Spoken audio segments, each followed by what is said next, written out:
Chapter 902. That was because it wasn't Jaina who was hugging Duque, but Duque, who was acting righteously, was protecting Jaina. Yes, he was hugging her back with his right hand, while his wrist went under Jaina's armpit and hugged her. Although the claw seemed to be subconsciously resting on the right side of her breastplate, it looked like that bastard Duque was holding her breasts. Jaina wasn't an idiot, nor was she an ordinary woman. The ice element surrounding her body was connected to her magic circuit. It wouldn't be an exaggeration to say that the ice element around her was her second layer of skin. How could she not sense Duque's little action? What the hell was that she had said those harsh words? She would rather be Duque's lover than Arthas' queen. Now that your lover is here, if Arthas notices anything that you're unwilling to do, everything that you've done before will be for nothing.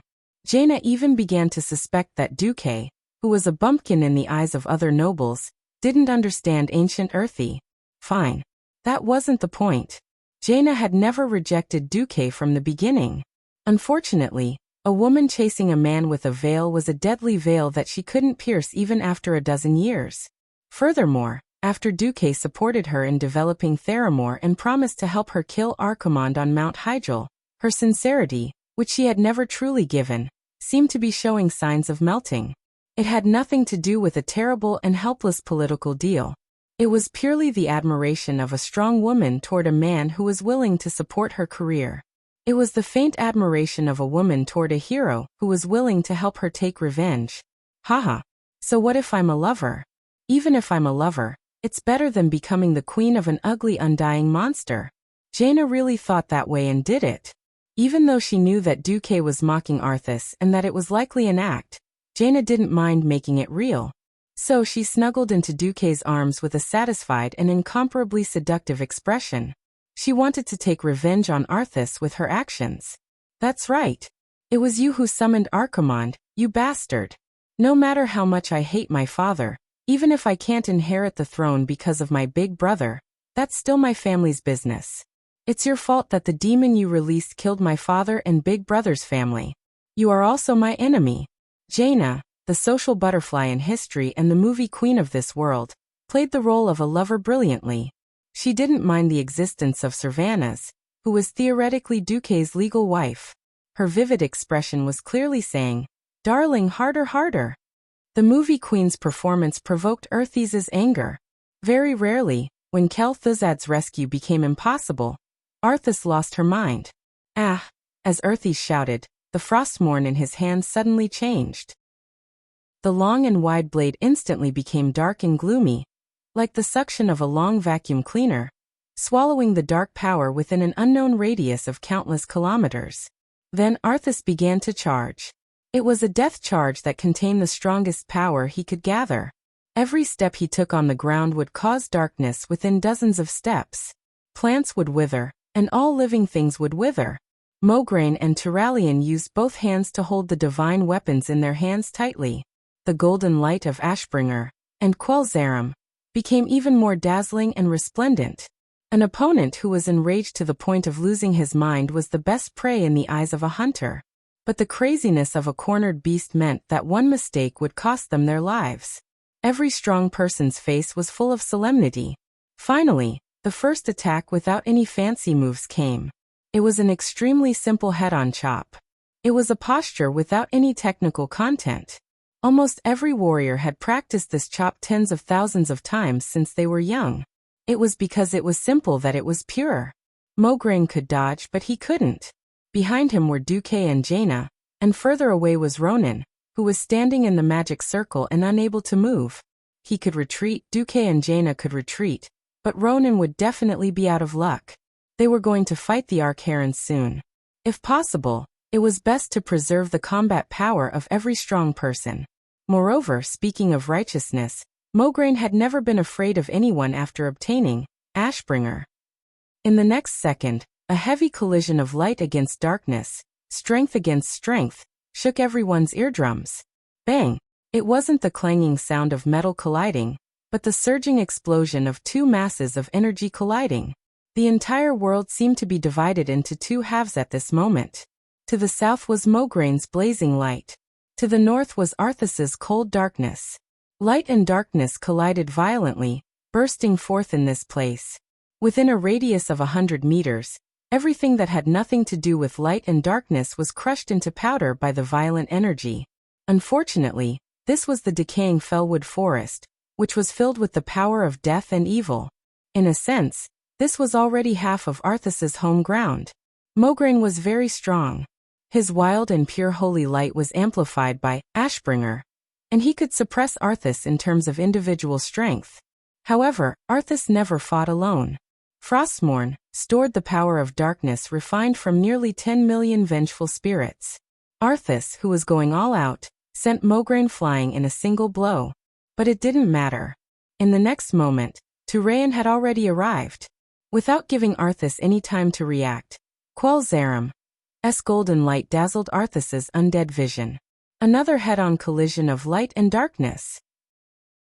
This time, it was launched while Arthas's old strength had just dissipated, and he hadn't recovered yet. Turayan was halfway to success. The brilliant golden light suppressed the dark light, causing Arthas to stagger and take 3 steps back. Good chance. Saidan Dathrahan seized this opportunity and pounced from behind Arthas. Arthas's rune sword had been hit to the left. In Saidan's view, this fallen prince had only 2 directions to attack. One was to take advantage of the situation and stab Frostmourne from the left, but this would hit the big shield that Arthas had prepared. The other option was to use a stronger force to pull out the sword and turn around to slash. This was certainly powerful, but the problem was that such a move would take more time. If he couldn't hit the enemy, everything would be useless. Saidan also guarded against the right. But the terrifying Frostmourne stabbed from an angle that Saidan never expected. It wasn't until the evil black blade pierced through the armor and muscles of his chest that he realized what had happened. Arthas pierced his abdomen with the magic sword and then stabbed him. Mortals would die together in this way, but Arthas was an undead. Chapter 903. If Saidan Dathrahan had not stepped into the realm of heroes, such a tricky and mysterious attack would have killed him. As one of the strongest warriors in the human camp, Saidan's speed and reflexes were undoubtedly beyond his prime. At 33 years old, he was in the prime of a man's life. Perhaps his speed and reflexes were not as good as when he had just become a paladin. After all, he was only 18 years old. But after so many years of military life, his combat skills and awareness were undoubtedly at the peak.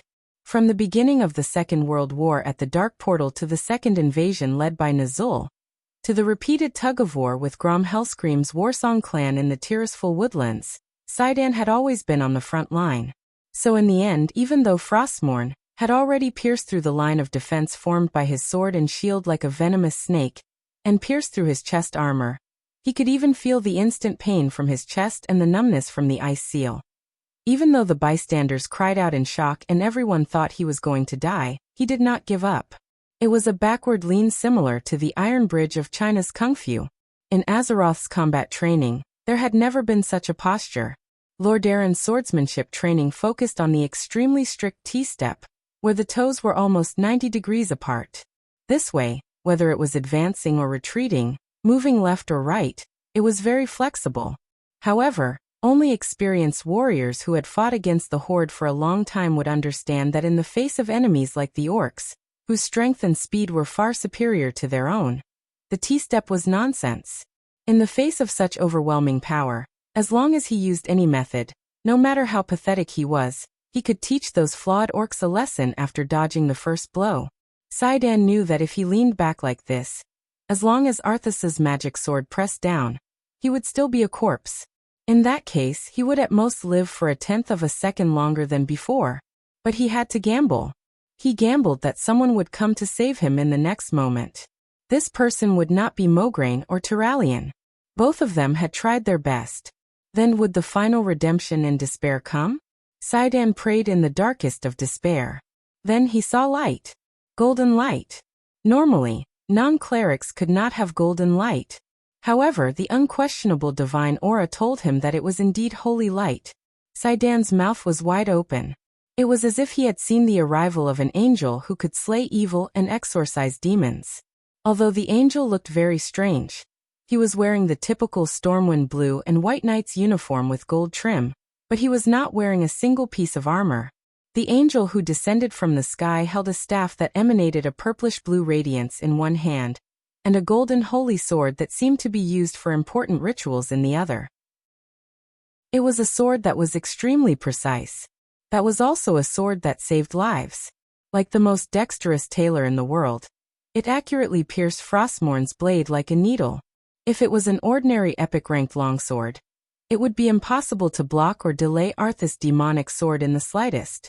However, this sword exuded the same holy radiance as Quel's Aram. Dang! A crisp sound tugged at everyone's heartstrings. A miracle had happened. The slender holy sword miraculously forced away the blade of Frostmourne that was about to slash down. Even though Arthas had already lowered his wrist with force, it was this difference of a millimeter that caused his sword to slash diagonally to the right instead of downwards. It was this little barrier between life and death that Saidan grasped. His right shoulder sank, and he rolled on the ground in a very ugly manner. In the end, he escaped the fate of having his intestines cut open. This was not without a price. The breastplate on his right chest was shattered into pieces, and a terrifying wound that was 4 centimeters deep was pulled out horizontally on his chest. A black icy aura was corroding Saidan's body at a high speed. Without even a tenth of a second of hesitation, Saidan Dathrahan directly used his ultimate move, Holy Healing. It was a peerless ultimate move that could reverse life and death at a critical moment. Paladins who had not stepped into the realm of heroes were not even qualified to use this ultimate move. The core of this move was to exhaust every drop of power in the user's body, every bit of holy light, and then instantly erupt to heal the target. As long as the target was still breathing, he could instantly restore his HP and resurrect on the spot. Under the dazzling holy light, not only did the wound on Saidan's chest recover in the blink of an eye, but it also forced out all the icy aura and dark power that Frostmourne had left in his body. Of course, such a heaven-defying ultimate move was not without a price. A moment ago, Saidan was still lively and strong like a bull, but now his mental state was like that of an old man in his 70s or 80s, extremely dispirited. After all, this was a life-saving ultimate move that squeezed out all of his essence, energy, and spirit. From his stamina, to his magic power, to his vitality, and to his spirit, everything was drained. When the angel used the perfect arcane impact to send Saidan flying out of the main battlefield, and to the side of another paladin, Riataline, the people who were relieved suddenly discovered the truth of the angel. Damn! Why does this guy look exactly like Duque? That's impossible. No. This guy is Duque. You. Turning to the side, Arthas's expression was extremely ferocious. This was a counterattack that he had planned for a long time, but it was ruined by an unexpected person. And that person was the person he hated the most, Duque. How is this possible? Forcefully pulling Frostmourne out of his body, the wound made a rotting sound like rotten wood being sawed. At the same time, Arthas once again parried the attacks from Mograine and Turalian. It's you. Arthas didn't even look at the two paladins as he stared at Duque, who had a staff in his left hand and a sword in his right. On the other side, Saidan, who had barely escaped death, subconsciously clutched his chest. With Riataline's support, he looked up weakly. Damn it. Don't tell me that you, a Breaking Dawn archmage, are actually a warrior. Hearing Saidan's teasing tone, Turalian secretly heaved a sigh of relief. Since he could still joke, it meant that he wouldn't die. No matter what, Saidan owed Duque his life. Speaking of which, since when did Duque become a close combat professional? But it didn't matter. This was comrade in arms. A comrade in arms surprise was always better than an enemy shock. A sense of trust evolved from gratitude arose spontaneously in his heart. However, a new problem arose. Without Saidan Dathrahan, the situation of the siege was broken. Everyone knew that even though Riataline had also stepped into the realm of heroes, she was still far from the strongest of the 5 Silver Saints. Chapter 904. At this time, both sides resumed their stalemate. Jaina's expression turned ugly. This is your plan. Arthas waved his magic sword, and a wave of icy ripples appeared in the area. Plan? No. This is all part of your plan. I fell for it. I really fell for it. At this time, Earthies turned to look at Duque and revealed a cruel smile. Do you know? Duque, you're really good at using people's hearts. You've provoked me. You and Jaina have really hurt my heart. Unfortunately, you don't have any humanity left. But you've always pretended to have humanity, Duque said with absolute certainty. Yes. Human nature was indeed a burden. If it was me in the past, I would have fallen for it. Earthies' smile was full of mockery. He turned to Jaina again. Of course, if you hadn't provoked my terrible memories, I might not have done anything. I would have just completed the task given to me by my lord.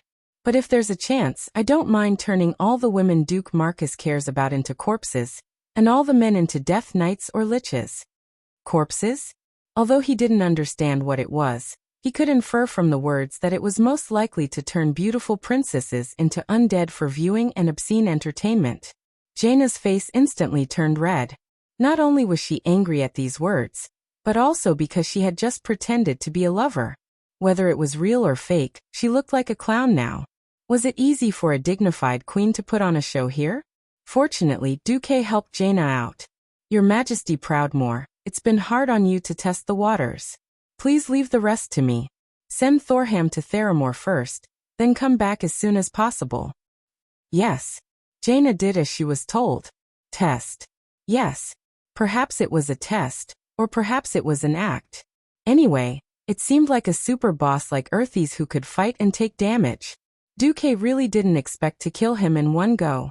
In order to make this unstable factor leave the battlefield as soon as possible. Regardless of whether it was the goddess of fate causing trouble, or if other existences suddenly intervened, Duque had to kill Arthas here. Even if he took a step back, he could at least ensure that he would not be able to participate in the Battle of Mount Hyjal. That's right, Arthas did not appear in the historical Battle of Mount Hyjal. He and Nazul were also excluded from the main force of the Burning Legion because they belonged to Kil'jaeden. Duque did not dare to gamble. After all, even Karzak could defy history and jump out, and even Deathwing could be killed in advance. Duque really didn't know if Archimonde would let Arthas take the bullet if he was forced into a corner. Duke didn't dare to imagine what would happen if another superboss entered the fray in such a tense situation.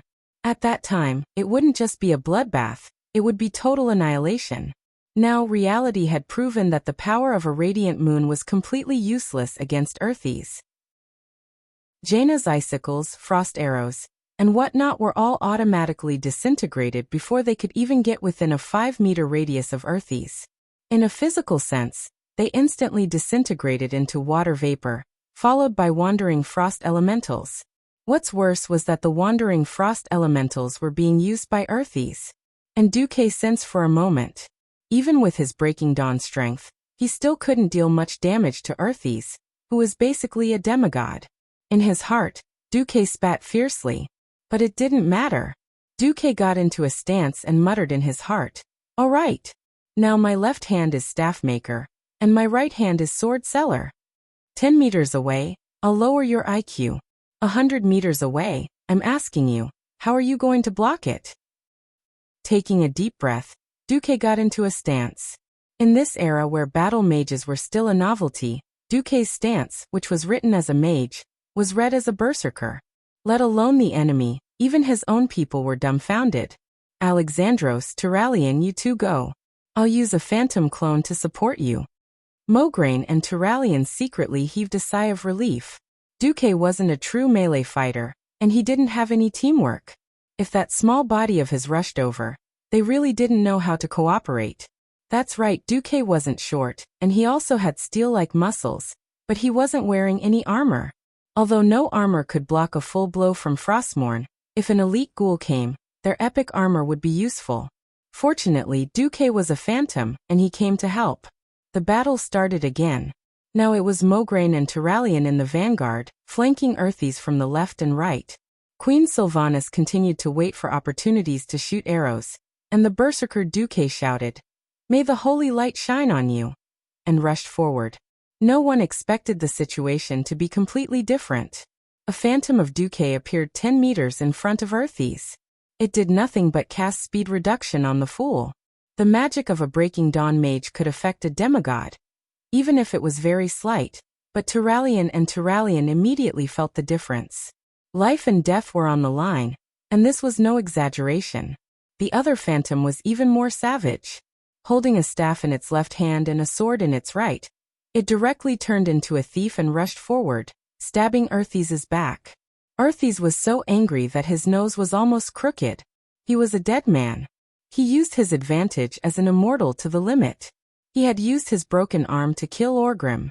He had also used his own body to almost kill a general of the Alliance. However, he had never seen such a shameless person. He actually used his doppelganger to rush over with 2 weapons and launch a barrage of attacks. As a human, there were too many places to defend. If a leg was cut off, he wouldn't be able to walk. If an arm was cut off, he wouldn't be able to attack. If an artery was pierced, he would bleed to death. And if a vital point was injured, he would also die. But how could a phantom with 2 weapons have any weak points? Either he directly destroyed these 2 weapons, or he crossed the distance of nearly 100 meters to attack Duque's body. Otherwise, Earthes would only be left with the option of being beaten up. If Duque's 2 weapons were trash or just simple magic attacks, Earthes wouldn't care at all. The problem was that these 2 weapons were a demigod Obsidian Queen, and the other was a strange holy sword that looked like a phantom of Quell Zarum, which was a divine weapon. One was used as a milk bottle to supply mana, while the other was agilely stabbing at the wound that was caused by the idiot just now. Frostmourne pierced Earthes' abdomen, but it didn't cause any real damage. But when it pierced through, it also pierced through the ink-black skeleton armor on Earthes' body. Since it was a phantom that went up, the shameless Duque directly let the phantom stab at a speed of more than a dozen times per second, playing with the holy sword like a flower sword and stabbing nonstop. Look at my sword manipulation technique. Du Xiaoyao smirked. Chapter 905. The undead were never afraid of physical attacks. Arrows and piercing weapons had been proven useless in countless battles. The best choice was holy light, followed by magic. If there was no other choice, one could at least use a large hammer to smash the undead into pieces and immobilize them. At first, Arthas looked down on Duque for using a rapier. But he soon realized that he was wrong. And very wrong. The shameless Duque was actually cheating the special effect. All weapons' special effects had activation limits. For example, how many attacks could it be used once, and how many seconds could it be used once? The key was that activating the special effect needed to be charged. However, Duque, who knew all this, charged the holy sword like he was loading bullets into a pistol. The Obsidian Queen, in the clone's left hand, ensured that the holy sword could be replenished with magic. And on the clone, Duque left Alonso's Fail's moral gold coin. In the 10 years that he was sent into the void with Karazhan, Duque did not think that this gold coin, which was connected to his mind, was very powerful. With his return, Duque suddenly realized that this gold coin was not as simple as he thought. For example, Mediva's moral was used up after it was used. If Mediva's moral was a disposable alkaline battery, then Alonso's Fail's spiritual gold coin was a rechargeable battery that could be recharged again and again. Under the careful analysis of the system, it was found that it could absorb the prayers of devout believers who believed in the doctrine of the holy light within 100 meters and increase the moral inside. Oh, it was the power of the holy light. This was the biggest reason why Duque could use the moral gold coin as a weapon. Now Duque put this gold coin into the clone. So a strange scene appeared on the battlefield. Compared to Mograine's Ashbringer, which was as huge as a door, the unknown holy sword that Duque's clone was holding was as thin as an embroidery needle. But it was this embroidery needle that made a terrifying explosion. The special effect, Holy Arrow, would be triggered 2 to 3 times every second, and from an outsider's point of view, it was even fiercer than the Dwarven tank squad's cannons. It was accompanied by the incessant sounds of chi-chi-chi-chi-chi. With a whooshing sound, Duque relied on the agility of the holy sword to continuously send holy light into the wound on Arthas' back. Because Arthas Frostmourne was too large, it was like a cannon hitting a mosquito. It could not hit Duque's holy sword at all. Doppelganger? Chop if you want. In any case, it was just a virtual image. It didn't matter if you cut it in half or split it in half. As long as you didn't hit the 2 weapons and the spirit coin in the doppelganger, No matter how many doppelgangers you destroyed, Duke would be able to summon another one in the next moment. Continue selling swords. Continue crafting the staff. This also increased the success rate of Queen Sylvie's sneak attacks. This scene made all the experts of the Alliance who were paying attention to the battle excited. Jaina's beautiful eyes shone brightly. No. Impossible. Arthas screamed. As Kel-Thuzad's attempt to open a portal was interrupted by Duke's main body again. Everyone knew that the scales of victory were tipping towards the Alliance. More than once, Arthas wanted to rush over and use Death's Grasp to catch Duke. In the end, he was either interrupted by Turalyon and Mograine, or Riadaline, who was fully focused, used Holy Light to defeat Arthas. The Blood Elf Paladin could not fight against Frostmourne, but it did not mean that he could not deal with Arthas's dark magic, which was not too strong. She used her slightly slender body as a shield, blocking in front of Duke's main body. Since ancient times, quantitative change had always easily led to qualitative change. After being hit too many times, Arthas could not take it anymore. He gave up on his humanity, only making his evil soul purer and able to accommodate more dark power. After all, he was not a Lich King at this point in time, and he did not have the terrifying strength to kill young Salyafar in one move after becoming a Lich King. After Arthas's waist was hit by Holy Arrow for the 100th time, the holy energy that had accumulated in his abdomen finally affected his movements. First, Mograine's powerful horizontal slash forced him to take it head-on. Then, Turalyon's Quell Zalim, without any fancy moves, shattered Arthas' right pauldron and pierced straight into his right arm. Ah! Arthas howled like a trapped beast, but it did not help. Taking advantage of the fact that he was not holding the magic sword firmly, Mograine used his strength to press down on the magic sword's blade. Then he immediately slashed from another angle, aiming at the fallen prince's abdomen that had accumulated a lot of holy light. This time there was no escape. The strengthened frost armor could not save Arthas. The evil power of darkness was instantly melted by the light of Ashbringer. The giant sword slashed into his abdomen, triggering a chain reaction of holy light inside. Finally, under this dazzling strike, under the gaze of nearly 10 pairs of Alliance powerhouses, the fallen prince, Arthas Menethil, who killed his father and master, was cut in half by Mograine's divine weapon, the giant sword. The lower half of his body, which was still twitching, was still shaking on the spot, but he did not fall. Because of the momentum, Arthas' upper body flew up and fell a few meters away.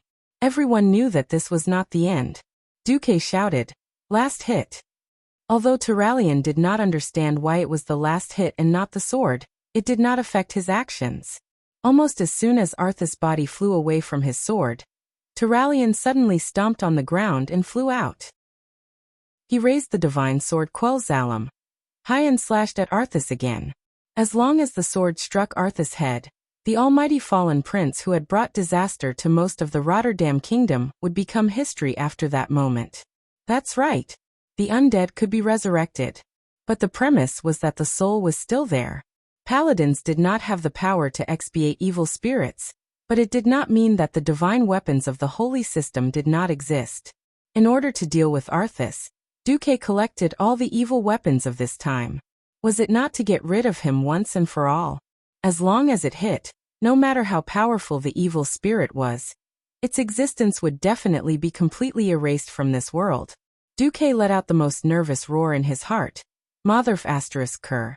How Duke hoped that after this sword hit, there would be no more problems with the Scourge army. Dreams were beautiful. Reality was cruel. A huge white bone claw suddenly appeared out of thin air. It was so huge, like a terrifying wall of white bones, firmly blocking between Arthas and Turalyon. This block was like a natural moat. Duke's face suddenly lost all color. ****. What is this? Chapter 906. Looking at the system prompt that labeled the claw as Mother of the Frost Dragons, Sindagosa, Duke felt as disgusted as if he had eaten a fly. ****me. Didn't I remind Malygos to help move Sindagosa's grave? What has this silly blue dragon king been doing all this time? Did this guy not take what I said seriously at all? Duke was infuriated. He was not afraid of a godlike boss, But he was afraid of a pig-like teammate. He did not do what he was told to do, and instead sent a strong fighter to the enemy. How could he tolerate such a teammate? At this moment, Duque even wanted to kill Malygos. However, the next moment, when Duque stared at the pale and huge bone claw, a cluster of resentful thoughts was analyzed by the system elf. It was a crazy resentment that had almost solidified into a solid form. In a trance, Duque saw this illusion. A long, long time ago, the chromatic dragons were given the mission of guarding the world of Azeroth. One day, Nesario created the soul of the dragon and used the excuse of fighting against the Burning Legion to deceive the other dragons into injecting their power into this artifact. In the sky above the Well of Eternity, Nesario openly betrayed his former brothers and sisters. Malygos and his beloved consort, Sindagosa, led their blue dragons to surround the Guardian of the Earth in an attempt to annihilate this great traitor of the dragons. They attacked Nesario, but Nesario used the soul of the dragon to kill almost all the blue dragons in an instant. Sindagosa was sent flying all the way to the extreme north. She who could no longer fly, fell headfirst into the frozen soil of the Ice Crown. She was blind and on the verge of death. She desperately struggled in the direction of the Dragonbone Waste. That was the resting place of the dragons. She gathered all her remaining power and called for Malygos to help her. But the only response she got was the howling of the cold wind. The distance was too far. She desperately and painfully realized that she could no longer reach the Dragonbone Waste to rest in peace. Her sanity slowly faded along with her life. In the madness before her death, there was only hatred left in her heart. Hatred for the Burning Legion, hatred for Nesario, and even hatred for Malygos. But most of all, it was hatred for the entire world of mortals. At the moment of her death, Sindagosa swore revenge. Lich King Nazul resurrected her and gave her a chance for revenge. She also became one of the leaders of Icecrown Castle, the mother of all frost dragons. The image ended here. The bone dragons were not liches. What little rationality they had left was not enough to hide their thoughts. This was not important. Their strength made up for everything. Only Duque knew that perhaps it was the changes in fate that made everything messed up. According to the original history, Sindagosa would need at least another 20 years to come out, but he attacked Arthas ahead of time. As a result, the current Lich King Nazul went to resurrect Sindagosa. If that was the case, then Nazul had long since set his eyes on Sindagosa, who wasn't in the Dragonbone Waste. It was just that for some reason, he didn't revive her at the start of the third battle at the Dark Portal. Perhaps it was to nurture the dark power of the mother of the frost dragons, or for some other reason. Duque could suddenly understand why Malygos, the Blue Dragon King, did not bring Sindagosa's remains back. When love turned into hate, the more love there was, the more hate there was. The death of his partner was a tragedy. But to find out that his partner's hatred for him had not dissipated even after 10,000 years had passed was unbearable for anyone. Bringing the remains of a dragon with such resentment back to the Dragonbone Wasteland was like inviting a wolf into the house and tearing down his ancestral grave. Alright, understanding is one thing. If you didn't move the grave, Malygos, you bastard, you should have told me or my people. You bastard blue dragon, you've screwed me over. Well, understanding was not the same as understanding. Du hated Malygos, who had not buried his wife's body for 10,000 years. Without the mess Malygos had left behind, how could Sindagosa have interfered? Teleportation with enemy interference was extremely dangerous. If it had been a human, they would have been turned to dust long ago. But Sindagosa, who was a blue dragon, was different. His body was unimaginably tough and could withstand even more spatial distortion. That was why Nazul had personally intervened and used Sindagosa's claws to save Arthas. Ha ha ha ha. Ha ha ha ha ha. Duke Marcus. I will be back. I will definitely be back. When I return, it will be the end of all living beings in this world. Arthas, who only had half of his body left, laughed maniacally in the gap between Sindagosa's claws. Duque bared his teeth and ordered, Mograine, Turalian, destroy his evil half. The two holy knights immediately understood. Right in front of the furious Arthas, two holy swords chopped down, completely disintegrating the lower half of Arthas' body. No! With Arthas' angry roar, The frost dragon's bone claws finally disappeared into the huge portal. A smile finally appeared on Duque's lips. The Lich King Nazul had originally wanted Arthas' body. Now that half of the fallen prince's body had been destroyed, would Arthas become the next Lich King in the end? This was really a thought-provoking conjecture. As Arthas retreated in a sorry state, the entire forest finally returned to silence. Mograine and the others gathered around. This battle of ours. Turalyon was a little hesitant. Duque let out a long breath. At least it was a success. The body of a Death Knight can indeed be reconstructed, but the new creation is definitely not as good as the original. We can at least be sure that Arthas will not interfere in the Battle of Mount Hyjal. Everyone breathed a sigh of relief.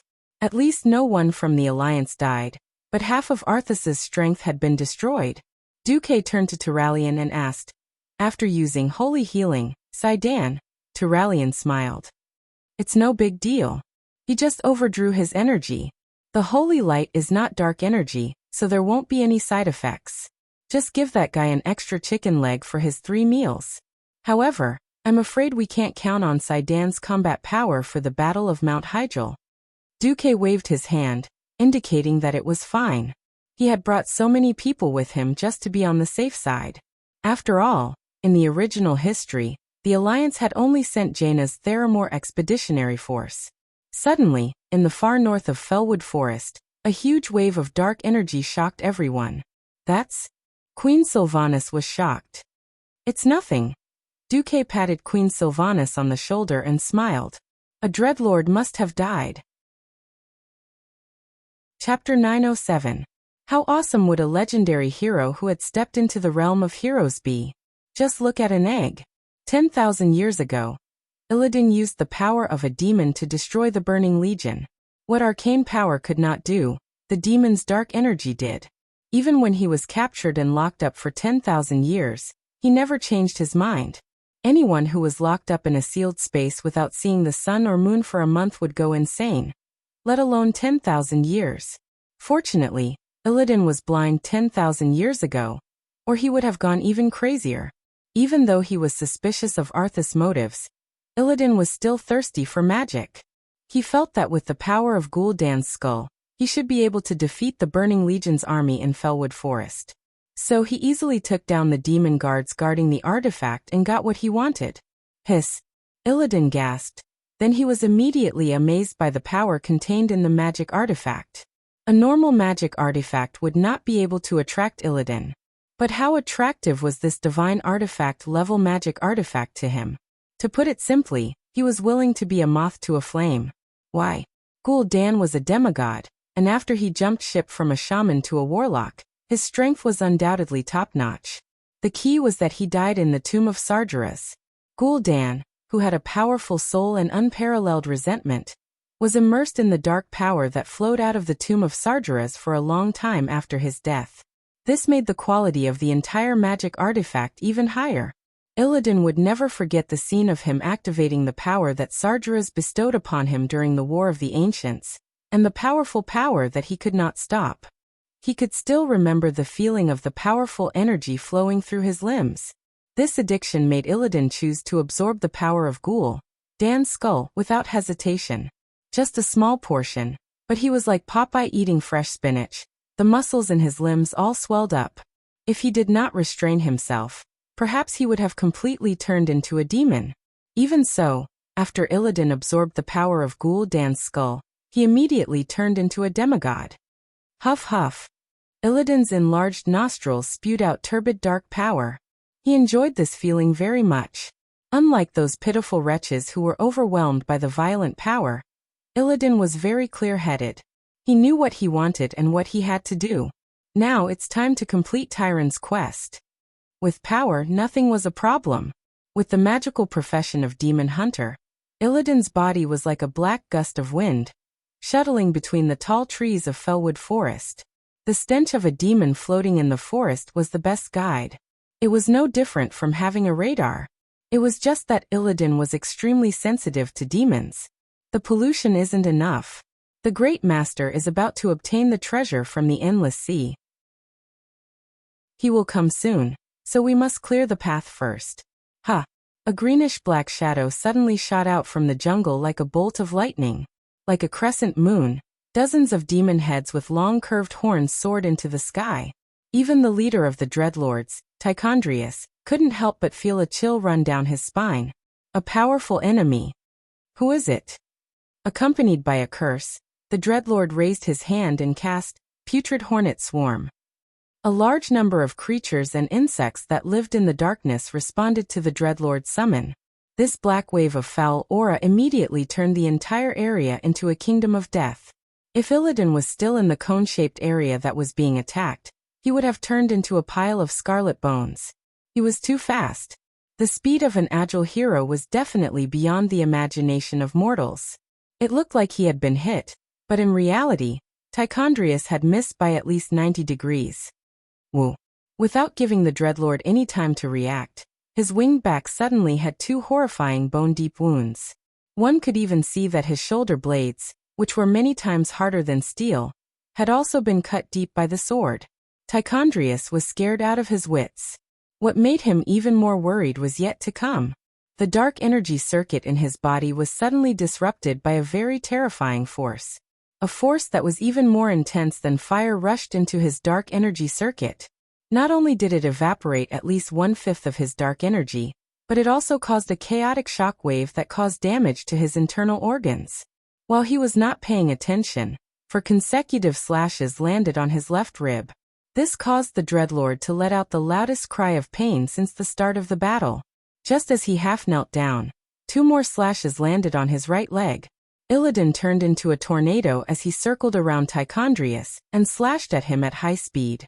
In front of Illidan, Tichondrius's movements were slower than a snail's, and each of the Dreadlord's close combat attacks was easily dodged. No. I can't go on like this. Tichondrius suddenly blasted Putrid Hornet Swarm at the ground. Illidan frowned and could only retreat quickly. In his opinion, he had a safe enough distance from the Dreadlord. But the Dreadlord's tricks were far beyond his imagination. He suddenly felt very sleepy. In less than half a second, Illidan fell asleep. Holding twin blades of Azzinoth, he fell asleep standing on the battlefield. The Dreadlord finally let out a sinister laugh. Absolute slumber. It was a terrifying skill that could make intelligent creatures sleep until they died if they failed to resist it. The only drawback was that external damage could awaken the victim. It didn't matter. Tichondrius grabbed Illidan tightly with both claws. Yes. He wanted to tear this night elf, who had given him painful memories and didn't know what he was talking about, into 2. Then, he would pull out his lowly soul and torture it for thousands of years. Just as he suddenly used his magic, Illidan woke up. Idiot! It's too late. The Dreadlord sneered. Is that so? Illidan replied with the same sinister smile. In the hands of the Dreadlord, Illidan was originally like a toy. But in less than 1/100th of a second, Illidan's body grew bigger, becoming taller and stronger than Tichondrius. Demon! Impossible! The Dreadlord leader's screams came to an abrupt halt, because his heart had been clawed out by the terrifying black demon. No, it wasn't just his heart. Even his soul was pulled out by the black demon. Chapter 908. If it was a normal kill, the demon's soul could easily return to the twisting nether. As long as it was someone powerful, resurrection would not be a problem. But if it was a fight between demons, that would be bad. Especially when the opponent had the power from Sargeraz's origin. No, no, no. Don't kill me. Don't. Above the heart that reeked of black blood, Tichondrius's soul that was the size of a small doll begged. However, Illidan, who had turned into a black demon, had a cruel smile that was even more demonic than the Dreadlord. Compared to letting you go, I'm more eager to see your eternal death. Illidan squeezed the Dreadlord leader's heart as he cackled like an owl. Then, in an instant, he only used his left hand to punch the Dreadlord's body that was beginning to kneel. The impact was filled with the power of darkness, and it easily blasted this body that made countless living beings tremble in fear into pieces. The next moment, a black light shot into the sky. The souls that had been killed and imprisoned by Tichondrius began to escape from their soul cages and spread in all directions. Illidan did not care about this at all. Even though he had turned back into a night elf, he still enjoyed it. He enjoyed the supreme pleasure of the powerful power flowing through every inch of his blood vessels. He laughed heartily as he held the broken heart up high, allowing the Dreadlord's heart's blood to pour over his head, face and mouth. He wanted to savor the sweetness of this victory. He wanted to savor this crazy killing until... Illidan? The sudden exclamation made Illidan's body stiffen. He couldn't believe his ears. Yes. He was too crazy. He had forgotten himself. Even Tyrant and Malfurion, as well as the sentries and druids they brought with them, did not know when they arrived at this ruined battlefield. At least 4 digits of his fellow night elves had witnessed his transformation from a demon back to a night elf. That's right. Illidan could ignore the gazes of his fellow night elves because from the day they convicted him and sent him to the Black Prison 10,000 years ago, they were no longer his fellow night elves in his heart. However, he could not ignore the look in Tyrant's eyes, which went from concern to disappointment, and then sadness. Tyrant, I. Illidan said the word I 3 times in a row. He really wanted to say, I didn't do anything wrong, I did it for you, Tyrant. But in the end, he chose to remain silent. At a time like this, all excuses would only be feeble and useless nonsense. The pride in his heart did not allow him to lower his head to anyone, not even Tyrant Whisperwind, whom he had always loved. He held his head high and looked Tyrant in the eye. He was telling her with his eyes, yes, this is my Tao. I'm not wrong. Illidan gave the choice to Tyrant. Tyrant's slender body trembled uncontrollably. She was the one who had insisted on Illidan's release. In order to save Illidan, she even killed Maiev Shadowsong's subordinates, creating a huge rift between her and the night elf hero. But how did Illidan repay her for saving him? Abandoning oneself to depravity. Once again, he used the power of the devil, stronger and crazier than before, even if his original intention was to help her. And he even killed a powerful Dreadlord for it. Unfortunately, the law was merciless. If she allowed him to continue to stay in the race, it would lead to the collapse of the ruling order of the Night Elves. Gritting her teeth and holding back her tears, Tyrant suddenly raised her head and her clear voice echoed throughout the entire Fellwood forest. Illidan Stormrage. Even though you obeyed my orders, High Priestess Tyrant Whisperwind of the Moon God's Temple, to eliminate the demons in the Fellwood forest and kill a Dreadlord, you have betrayed my trust in you. You have violated the natural teachings of the Night Elves by recklessly using the evil power of the devil. Tyrant took a step forward. 8,000 years ago, we finally decided to exile the High Elves who also abused their magic and refused to obey the orders of Elun and Cenarius. So, even though you have the heart to serve the world, we cannot accept your actions and ways. Tyrant took another step forward. As the High Priestess, I hereby sentence you, Illidan Stormrage, to be exiled. Once you become enemies with the Night Elves on the battlefield, we will give you a merciless blow. Do you accept this sentence? It was impossible to describe Illidan's feelings at that moment. Had there been hope? Despair again? Following his heart? Unwillingness to be bound? Perhaps there was everything.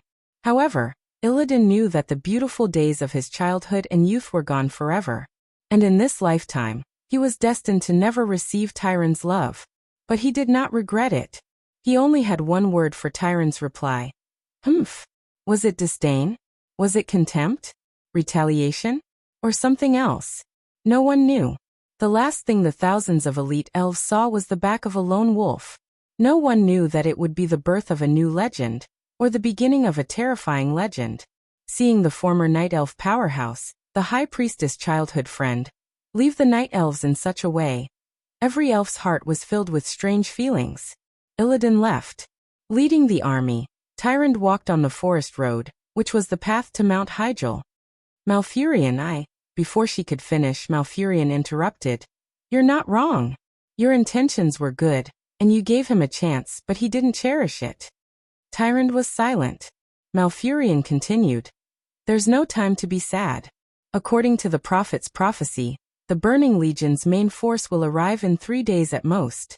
The Night Elves can only look forward now. Yes, I heard that you met that Duque. That was 15 years ago.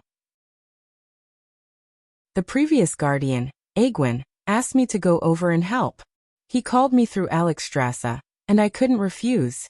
Alexstrasza, Isera, and Nozdormu, the three dragon aspects, could be considered as the Night Elves' guardian deities. One gave them the World Tree, one allowed them to soar in the Emerald Dream, and one that granted them eternal life. As long as it did not go against Elun's will, the Night Elves would rarely refuse their call. No, Tyrande, what I'm concerned about is that Alliance commander, Duke Marcus. What kind of person is he? A human genius, a person who will create miracles. Tyrande gave a high evaluation without hesitation. Chapter 909. Archimonde did not reach Mount Hyjal so quickly at first. Duque was glad that this bought time for the cooperation between the Alliance tribe and the Shadow Elves. Soon Duque could not laugh anymore. Archimonde had dragged it out for too long. Whether it was the Naga in the sea or the chaos caused by the shattering of the Well of Eternity, it was impossible for them to pose too much of an obstacle to him. The only explanation was that there was something in the middle of the endless sea that attracted Archimonde. Especially when Vashj actually ran out and attacked Kul Tiras, it made Duque frown even more. With the alliance of the Alliance tribe and the Night Elves, the Burning Legion was not far behind. With each of them feeling uneasy, the three factions decided to hold a formal meeting in Ashenvale's Astrana. Astrana was a fortress mostly surrounded by a lake, and it looked more like a huge group of villas in the middle of a lake. The natural and gentle style of the Night Elves was on full display in the entire fortress. What was even more rare was the location of the fortress. It was located west of the entrance to the Fellwood Forest. Normally speaking, if the Burning Legion's army went to Mount Hyjal, they did not need to pass through Astrana Fortress. This made the fortress that guarded the direction to the Black Sea coast even more delicate in terms of geographical location. Although it could not become an obstacle to the Burning Legion's advance, on the other hand, it could attack the Burning Legion's flank from the fortress. Almost as soon as they saw this geographical location, the big shots of the various factions had an association. Today, Duque, Jaina, and Sylvanas represented the alliance at the meeting. On the tribe's side were Thrall, Wajin, and the Taran chief Cain Bloodhoof.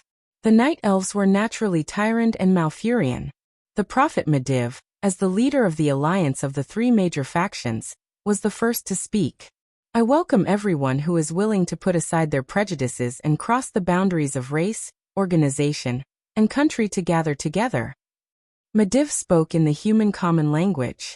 With the support of a mysterious ancient magic called language mastery, the people of the various races could not understand the common language itself, but they magically understood the meaning of every word of Medivh. With the support of this ancient spell, everyone in the hall could easily understand each other's words. Let me emphasize that the world of Azeroth, the world tree at the top of Mount Hyjal, is a sacred tree that grows under the powerful magic spring of the Well of Eternity. It provides the endless energy for the entire world of Azeroth. If the Burning Legion were to seize the power of the World Tree, it would be equivalent to obtaining the magic spring of the Well of Eternity. In other words, all life in the world would be polluted and destroyed. Before we defeat the Burning Legion's invasion this time, no matter what kind of conflicts or blood feuds there are between the various races, I hope that we can temporarily put them aside. At a time like this, the interests of all of us are the same. At this point, the Medivh bowed in 3 different directions. In the remaining time, I hope that everyone can quickly come up with a mutually acceptable result. The leaders of the 3 parties gave friendly smiles to the Medivh. However, the atmosphere was harmonious. At the beginning of the meeting, after the Night Elves briefly introduced the military strength and defensive situation on Mount Hyjal, the 3 parties had a heated debate on how to join forces and defeat the Burning Legion's attack. Sal was the first to speak. Since the Night Elves' strongest defensive magic formation is set up on Mount Hyjal, then we can directly set up our defense along the mountain path. In theory this was right, but it was a pity that it stepped on the Night Elves' sore spot. Tyrande objected on the spot. Grey Valley and Fellwood Forest have been the territory of the Night Elves since 10,000 years ago. We can't sit back and watch our territory be trampled on. Moreover, we need more time to strengthen the defensive line on Mount Hyjal, and the space on the mountain that can be used for defense is limited. The Night Elves hope that the Alliance and the Horde can send extra troops to resist the Burning Legion on the way to Mount Hyjal. Wuxia stood up. Does this make sense? There is a limit to the total number of troops that Archimonde can bring into Azeroth. Once the Legion suffers losses, he can almost infinitely summon new demons from the twisting nether to replace them. Tyrant emphasized. Within the range of Mount Hyjal, there is a large magic formation for teleportation and summoning of demons. According to our ancient documents and records from the dragons, Archimonde is quite arrogant and confident. As long as we don't cause heavy losses to the Burning Legion, we won't provoke Archimonde to send more troops. Wuxia glanced at Duque, then waved his fist. You are betting the lives of the Horde or Alliance soldiers on a result that is likely to become meaningless. Our tribe cannot accept this. Sao held Wuxia down. Since the Beastmen have crossed time and space to come to Azeroth, even if we are just a foreign race, we can't change the fact that we are already living in this world. Of course, our tribe is willing to contribute to this world. But the tribe has just experienced a great change, and we have less than 200,000 people left, so we can only send 40,000 elites. So whether to push the 40,000 Horde to the front line for meaningless consumption, or to build a stronger line of defense at Mount Hyjal, I leave this decision to you, Lady Tyrande Whisperwind. Tyrande was in a dilemma. During this period of time, the Night Elves had almost figured out the Horde's resources. Even with the addition of the Tauren and Trolls, the entire tribe only had less than 200,000 people, including the old, weak, women, and children. In theory, it was definitely good enough for the tribe to send out 40,000 soldiers. Of course, if the female beastmen and orc laborers who could also fight were counted, it was not impossible for the tribe to send out 120,000 soldiers. But then it would really be a battle of life and death. Regardless of whether they won or not, the tribe would definitely be wiped out. Tyrande couldn't help but look at the more powerful alliance. Duque smiled. Just now, Sao had played a little trick. The tribe had a small population, few soldiers and even fewer elite soldiers. In theory, of course, this was the fault of the alliance. If it weren't for Duque being blown up into the void for 10 years, the tribe wouldn't even have 100,000 people left. Duque said. Yes, that's right. In terms of military power, our alliance is stronger, so the alliance is willing to take on more responsibilities. In fact, at this time, the alliance has already landed in Azeroth and turned the whole of Azeroth into a stronghold. But as the commander of the alliance, I don't think the Burning Legion will go through Grey Valley, Fellwood Forest, and then to the foot of Mount Hyjal. Tyrande frowned. You mean? Duque spat out 2 words. Over the mountain. Chapter 9-10. As soon as Duque said that, Tyrande and Malfurion felt a chill down their spines. They had been fooled by their own fixed thinking. That's right. For tens of thousands of years, if one wanted to go to Mount Hyjal from Azhara, they had to take a big detour. They had to go to Grey Valley in the west, then to Fellwood Forest in the northwest, and finally to the west of Mount Hyjal. They had to go up the mountain from the lowest mountain on the west side. But they had forgotten that as long as they did not enter Mount Hyjal, the Burning Legion's movements were not restricted. Therefore, there was a possibility that the 3 parties had set up a large number of troops in Grey Valley, but the demons did not even care about these intercepting troops. They directly ran to the mountains north of Grey Valley, and followed the mountains to the higher foot of Mount Hyjal. Tyrande pursed her lips. Duque said, So, I suggest that the Alliance defend Azhara's landing point, and then defend the second battle at the foot of Mount Hyjal, or in the open space halfway up the mountain. Also, the Alliance welcomes the Night Elves and the Horde to send military observers to our 2 lines of defense. No one knew what military observers were, but they could understand from the name. Duque was actually so generous as to let both sides send people to supervise the army? No, this was not even supervising the army. This was completely showing the military essence of the Alliance to a temporary ally. Queen Sylvanas couldn't sit still anymore, and the whisper of the wind drifted into Duque's ears. Duque, is this really okay? Forget about the Night Elves, about the Horde. Duque smiled. You don't know what kind of person the current chief of the Horde and Thrall are. Leave everything to me. Okay. Queen Sylvanas chose to believe in Duque. Looking one step forward and thinking 3 steps ahead was the most basic quality of a leader. What Duque had to do was think 3 steps ahead. This temporary alliance was terrible. If the world wasn't about to be destroyed, there would be no basis for an alliance at all. Everyone knew that Taurens and Orcs were the best meat shields, the High Elves were the strongest mages, the Night Elves were the best archers, the Human Knights were the flank charges, the Dwarves played with guns and tanks, and the Gnomes played with cannons. Wow! How great it was to combine the strengths of each race. Why was it that in history, the 3 major factions had to each have their own camp and resist step by step? It was all because of that pile of bad debts. The Horde had just gotten rid of the Night Elf demigod Cenarius, and the Dark Elves had been enemies with the Alliance for more than 10 years. During the First and Second Battle of the Dark Portal, the Alliance had massacred the Alliance's cities, and then the Alliance had enslaved the Beast Men. From the perspective of their own race, it was hard to say who was in the right and who was in the wrong. The Alliance and the Night Elves weren't any better. Queen Sylvie sat next to Duque, almost dazzling Tyrant and Malfurion's eyes. The High Elves were exiled by the Nature Elves. Who would have thought that they would have to kneel on their knees and beg the prodigal son they had chased out of the family to come back and save them? If the person sitting next to Duque was a magic elven, such as Kale, then it would definitely be more eye-catching. Fortunately, Queen Sylvie was a ranger, so the Night Elves felt better. To be honest, they were exiled because they hated the High Elves' abuse of magic. Duque and Jaina were also secretly provoking them. So Duque was deliberately being so generous. It was also to pave the way for a more sincere cooperation. Here, the Alliance is willing to fight 2 battles. You guys do as you see fit. Seeing Duque like this, Medivh secretly heaved a sigh of relief. The Alliance was most afraid of the other races holding on to their own pockets and refusing to give in no matter what. If this went on, the best result would be to force them into a mess. In fact, they would still be minding their own business and wouldn't be able to fight at all. The Alliance had made a good start, and the rest would be much easier to handle. Medivh was the first to bow to Duque. Thank you, Duque. Thank you and the Alliance for your contribution to Azeroth. On the other side, Tyrant and Malfurion also stood up and bowed. Thrall had a bitter taste in his mouth.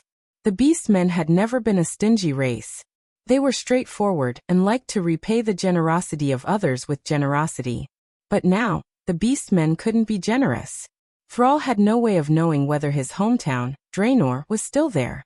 The Alliance had blocked all news from the Dark Portal. If his hometown was as Orgrim had described, then after his hometown exploded, the Beastmen in Kalimdor would be the last of them. No matter how elite the Beastmen were, they were still too small compared to the Alliance's population of nearly 10 million. Moreover, even if they survived this crisis, who could guarantee that the Alliance wouldn't attack again? Although Thrall also understood that under the premise that the world was in danger of being destroyed, any post-war alliance would only be a piece of waste paper, Thrall's heart was still trembling. He had to stop the Burning Legion from destroying the world, but he also had to think of a way to preserve the vitality of his tribe. This was where Thrall was at a loss. Thrall was still too young. His expression was practically written all over his face. Duque couldn't help but laugh in his heart, but he kept a straight face. However, the Alliance won't be able to retreat to Mount Hyjal in time for the first battle in Azeroth. So, I hope that the Alliance's troops will be allowed to retreat if things go south. Tyrant and Thrall thought about it and nodded at the same time. Sure. After all, the Night Elves had repeatedly emphasized that they had a big move, but it needed time. On the other hand, as long as they could buy enough time, no one wanted to lose all their elites to the bottomless pit that was the Burning Legion. So Duque pointed to a place on the large map in the middle of the conference room. I hope that when the Alliance's first line of defense can't hold on, we can retreat downstream from here. As Duque spoke, he looked at Thrall. I'm sorry, the Alliance's first line of defense is mostly mechanized troops. It will be difficult for them to retreat to Grey Valley, which is full of forests. Thrall was bitter. He instinctively wanted to refuse, because the place that Duque pointed to was the River of Wrath. The River of Wrath was the dividing line between Azeroth and Grey Valley. The source in the north was near Mount Hyjal, But the downstream area in the south was the Horde's new main city, Orgrimmar. If it wasn't for the fact that the world could be destroyed, would the Alliance's mechanized infantry pass through the main gate of their own main city? Would the Horde be able to sleep? If Thrall was a calculating leader, then he would most likely reject the offer. But who was Thrall? The man destined to become the legendary Great Chief of the Horde. Whether it was in the original history or this life, he would be praised by countless orcs and even the Alliance. Not only was he wise, but he also had a heart that no great chief could reach, a heart of justice. From his mouth full of fangs, Thrall spat out 2 words. Yes. Chapter 9:11. Character determined fate, and experience determined height.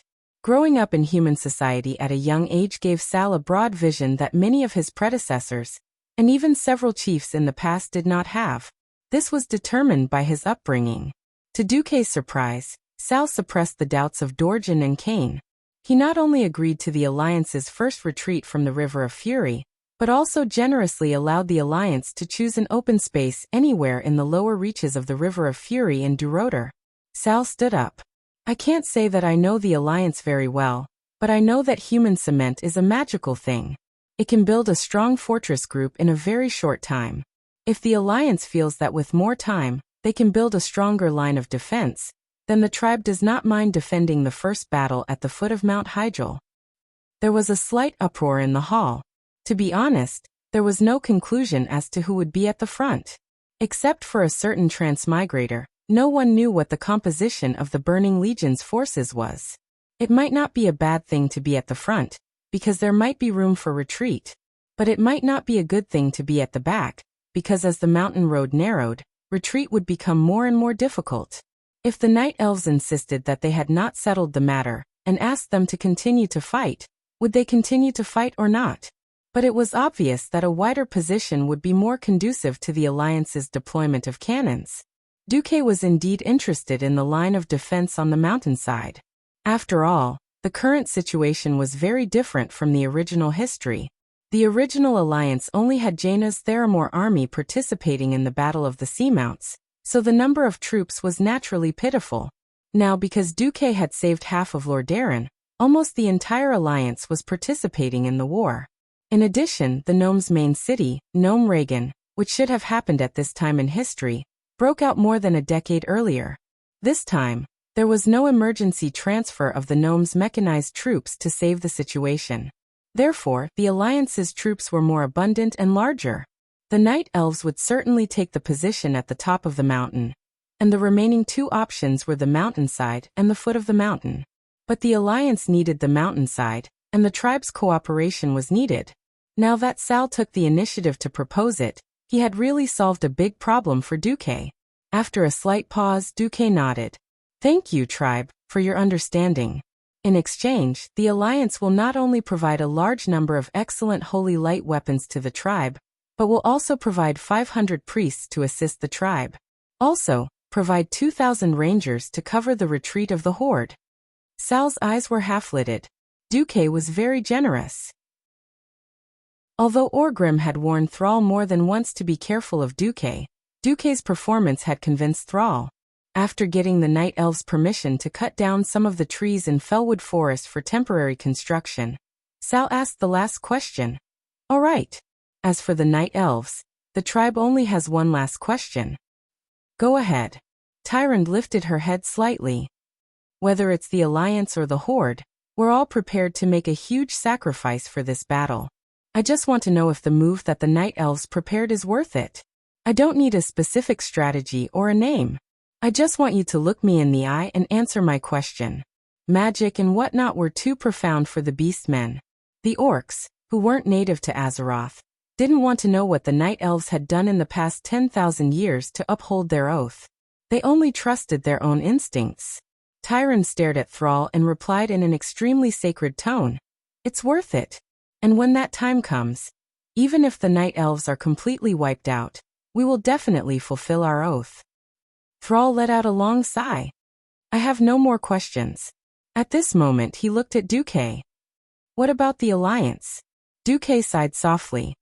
No one knows how strong Archimonde is. But I'm sure that he's at least a demigod. Those who haven't stepped into the realm of heroes can't even hurt a hair on his head.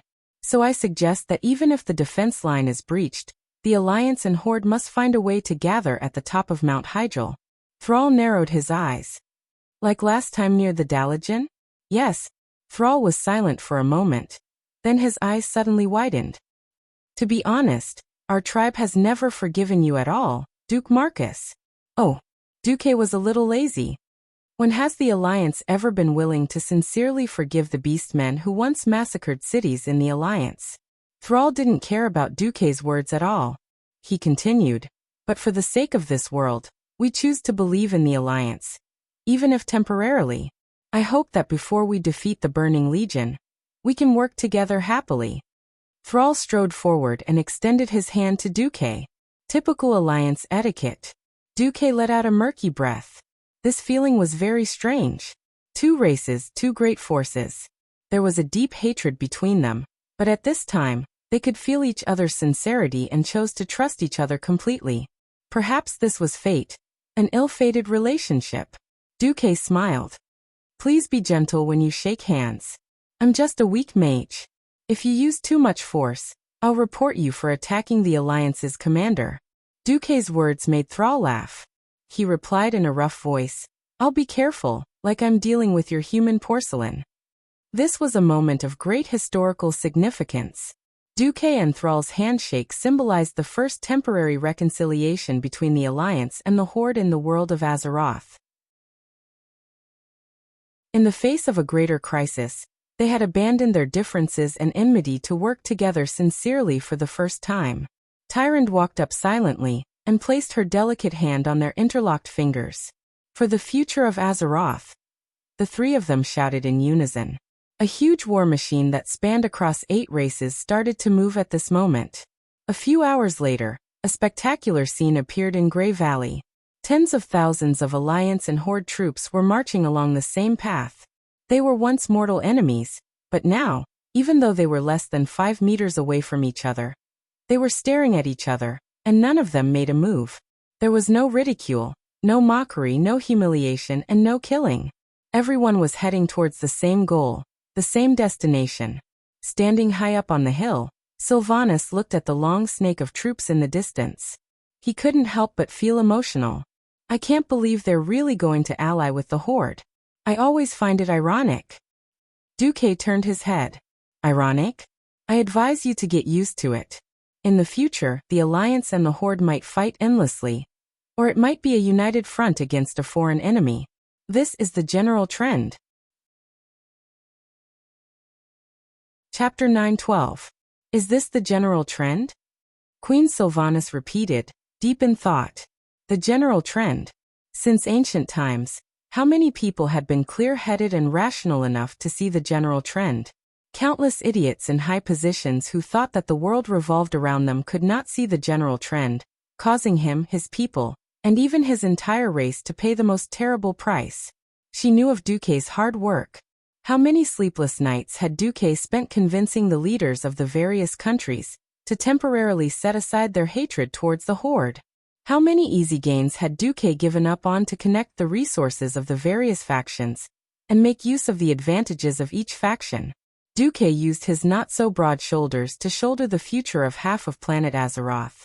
Perhaps he had all sorts of bad habits, but as a person and as the leader of an alliance, Duque had done the best he could. Let's go.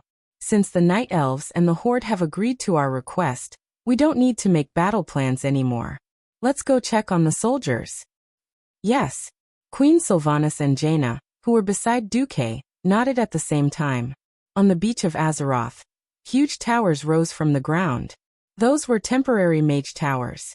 Of course, they couldn't compare to the original mage towers, but as a pure mana amplification, it was already very impressive. A little further away from the mage tower was a modular bunker. These bunkers were all the same size, about 20 square meters in size. A few days ago, they were just steel frames. After being transported here from the Iron Furnace Castle, they were quickly poured with cement that had been mixed on the spot. The human engineers were using shovels to cover up the bunkers that were starting to take shape.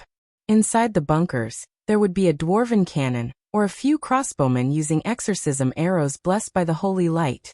With the bunkers as cover, the center of Azeroth was filled with well-organized artillery positions. If there was enough time, Duque was even willing to build an east-west railway in Azeroth. Unfortunately, this was a position that was destined to be abandoned, so what the human engineers and dwarves were busy with was a huge asphalt road that could allow 8 carriages to pass side by side. "How long until everything is ready?" Duque asked Lang Bronzebeard, who was in charge of defense. The dwarf prince, whose lifelong goal was adventure, had big dark bags under his eyes. "We can fight at any time, but the longer we fight, the higher the chance of survival for our brothers. They are all good men of the Alliance." Duque was filled with emotion as he looked at the soldiers in the distance who were skillfully preparing for battle. He didn't know whether it was right or wrong to pull the Alliance elites who didn't need to come here. These soldiers were not ordinary rookies. Most of them were veterans who had participated in the first and second battles of the Door of Darkness. When they joined the army, the youngest among them was a young soldier of 14 or 15 years old, while the oldest was only a young soldier of 18 or 19. They came from various countries, and most of them had experienced the cruelest battle to defend the capital. At the very least, they had participated in 2 major battles with more than 200,000 people. In the wilderness, in the depths of forests, in swamps, they had built bonfires, set up camps, endured mosquito bites, and gnawed on stinky jerky and wheat cakes. Then they risked their lives to fight against enemies that were far larger than them. Orcs, trolls, ogres, and even goblins, who were several stories tall. They had never been afraid. They repeated themselves in the baptism of war day by day, and little by little, they turned from ignorant rookies into elite veterans who dominated the major battlefields. Only this way could they be awarded the rank of sergeant after the second battle of the Door of Darkness. But this was just the beginning. Then, for the arrival of this day, they were arranged to go to various areas where demons ran rampant, and constantly sharpened their skills and tactics through the bloodiest battles. They fought satyrs, fought void trolls, and were even organized to face the hellfire summoned by human warlocks. 15 years passed in the blink of an eye. After such a long time, most of them were middle-aged, and the youngest was nearly 30 years old. They had their own families and children. Many kingdoms could not afford to support so many full-time soldiers, so they would choose to let these people retire and send them back to being farmers. But with Duke's order, these elite warriors who had long passed the peak of their physical strength were left in the Dark Portal's guards. Just for this day, because they had the best martial arts and the most mature hearts. They would not lose their courage in an instant just because they saw a huge and terrifying demon, and become trash that could be slaughtered by the demon. Duque said in a deep voice, "Gather the soldiers. I have something to say." Half an hour later, in addition to the garrison troops, 50,000 soldiers arrived from a vast position that was more than 10 kilometers long from the north to the south, forming 5 huge phalanxes. Duque led the generals, kings, of the Alliance, as well as the senior and junior generals, to the high platform, looked at the whole army, and took a deep breath. The weather was getting colder, and the slightly cold wind blew on their faces, making their noses hurt. But Duque could feel the soldiers' hearts were burning, and their burning gazes said it all. Duque raised his hand, hit his chest, and gave a military salute. Every general below followed suit and saluted. What followed the military salute of the generals was the uniform sound of metal clanging against each other. On the high platform, Duque took a step forward and looked at the elites of the Alliance in front of him. More than 30% of the low-grade professionals were armed with all kinds of black technology, and they were a real army of tigers and wolves. From their eyes, Duque saw vitality, pride, and rising fighting spirit. There was no draft paper, and there was no need for draft paper. 15 years of being a commander had trained Duque's unnatural ability to speak without a script. Standing in front of a silver magic microphone, Duque's voice spread throughout the army. "Everyone, why have we gathered on this strange land today to prepare for battle? This is not our land, not our family, not the land where our people live and multiply. Why should we fight to the death for it?" After a pause, Duque answered his own question. "Let me tell you, this is for the survival of the world. This is not a joke. It is not something that is too far away from us. Because we are about to face the largest demon army in the history of this world. The Burning Legion. Once Archimond, the commander of the Burning Legion, takes the power of the World Tree on Mount Hyjal behind us, all life in the world will be polluted and destroyed. At this point, there was a low commotion in the 5 huge phalanxes, but it quickly subsided. Chapter 9:13. Once that happens, no one in the world of Azeroth will be able to escape death. Why? There will no longer be living fish in the sea, rivers, and lakes. There will only be countless rotting corpses. The crops in the fields will no longer grow and turn into man-eating monsters. The water in the deep wells will turn into green poison. You, your family, your people, who will be able to continue living? No one. Not a single one. We will all die. When that time comes, the entire world will perish. You and your family will become rotting and dirty corpses. You will meet your end amidst the evil laughter of the demons. Tell me, do you want such a future? As Duque's impassioned voice fell, an earth-shattering roar came from below.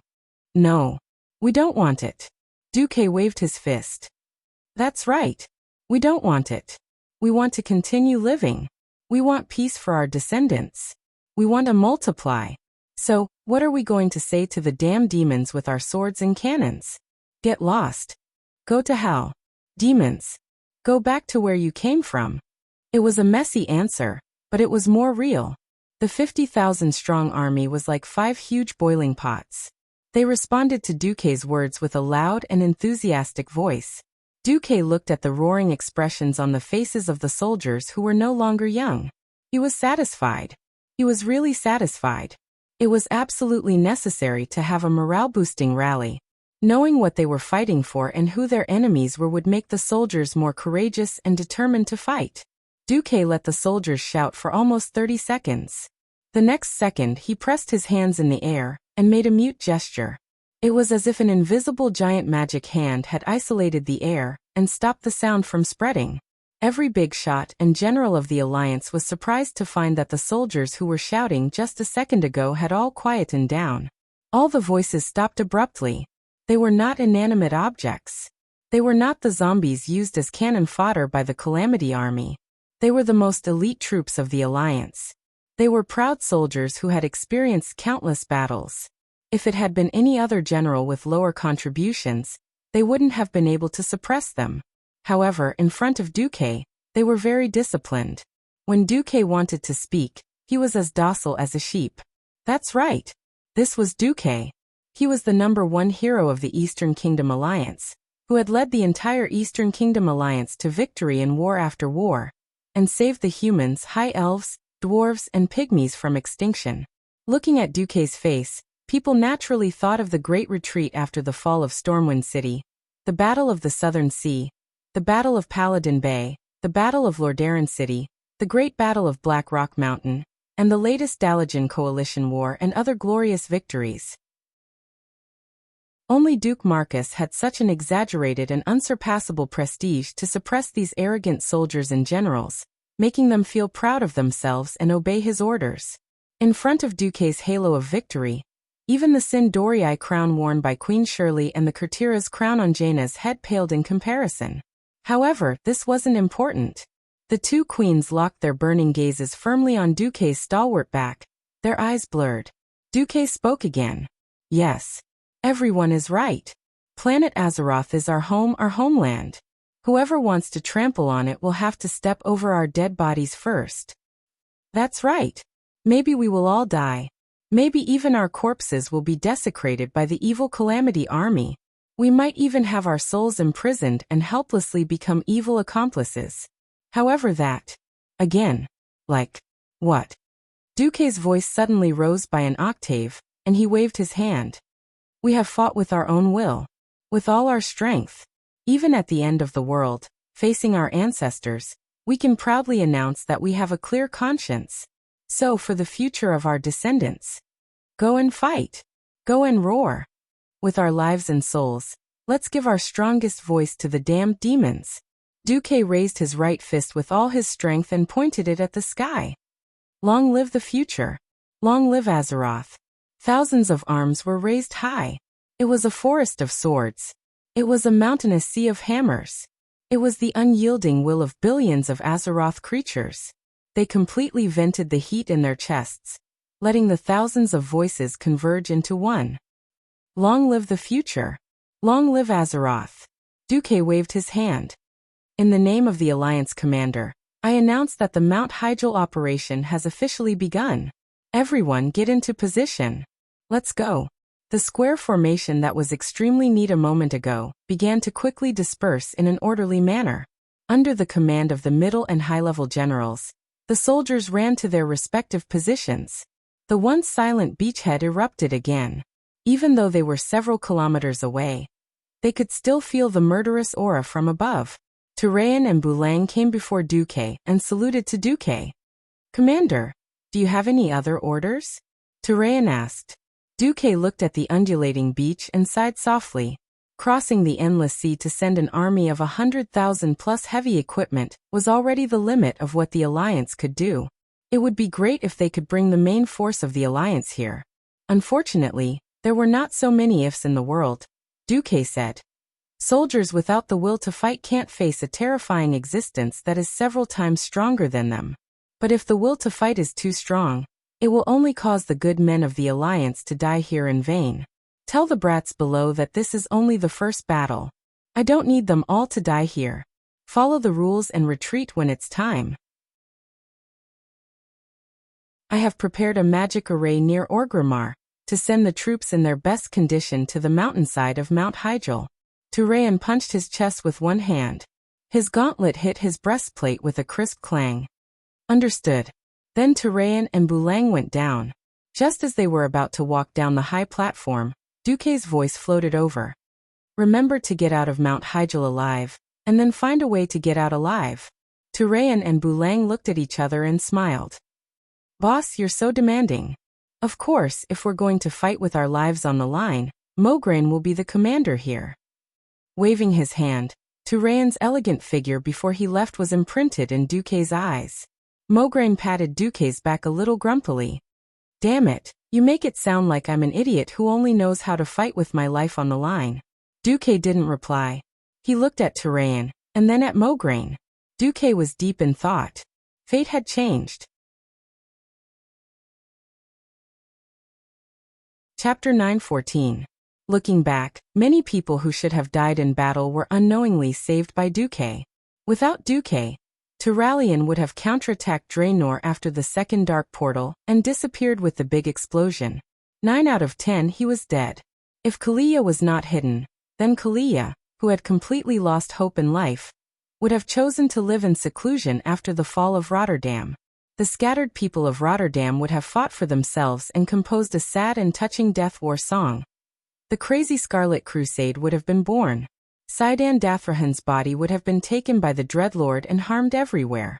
Abendis would have died tragically in Hearth Valley. Alexandros Mograine would have been even more tragic. He would have been killed by his own son Reynold.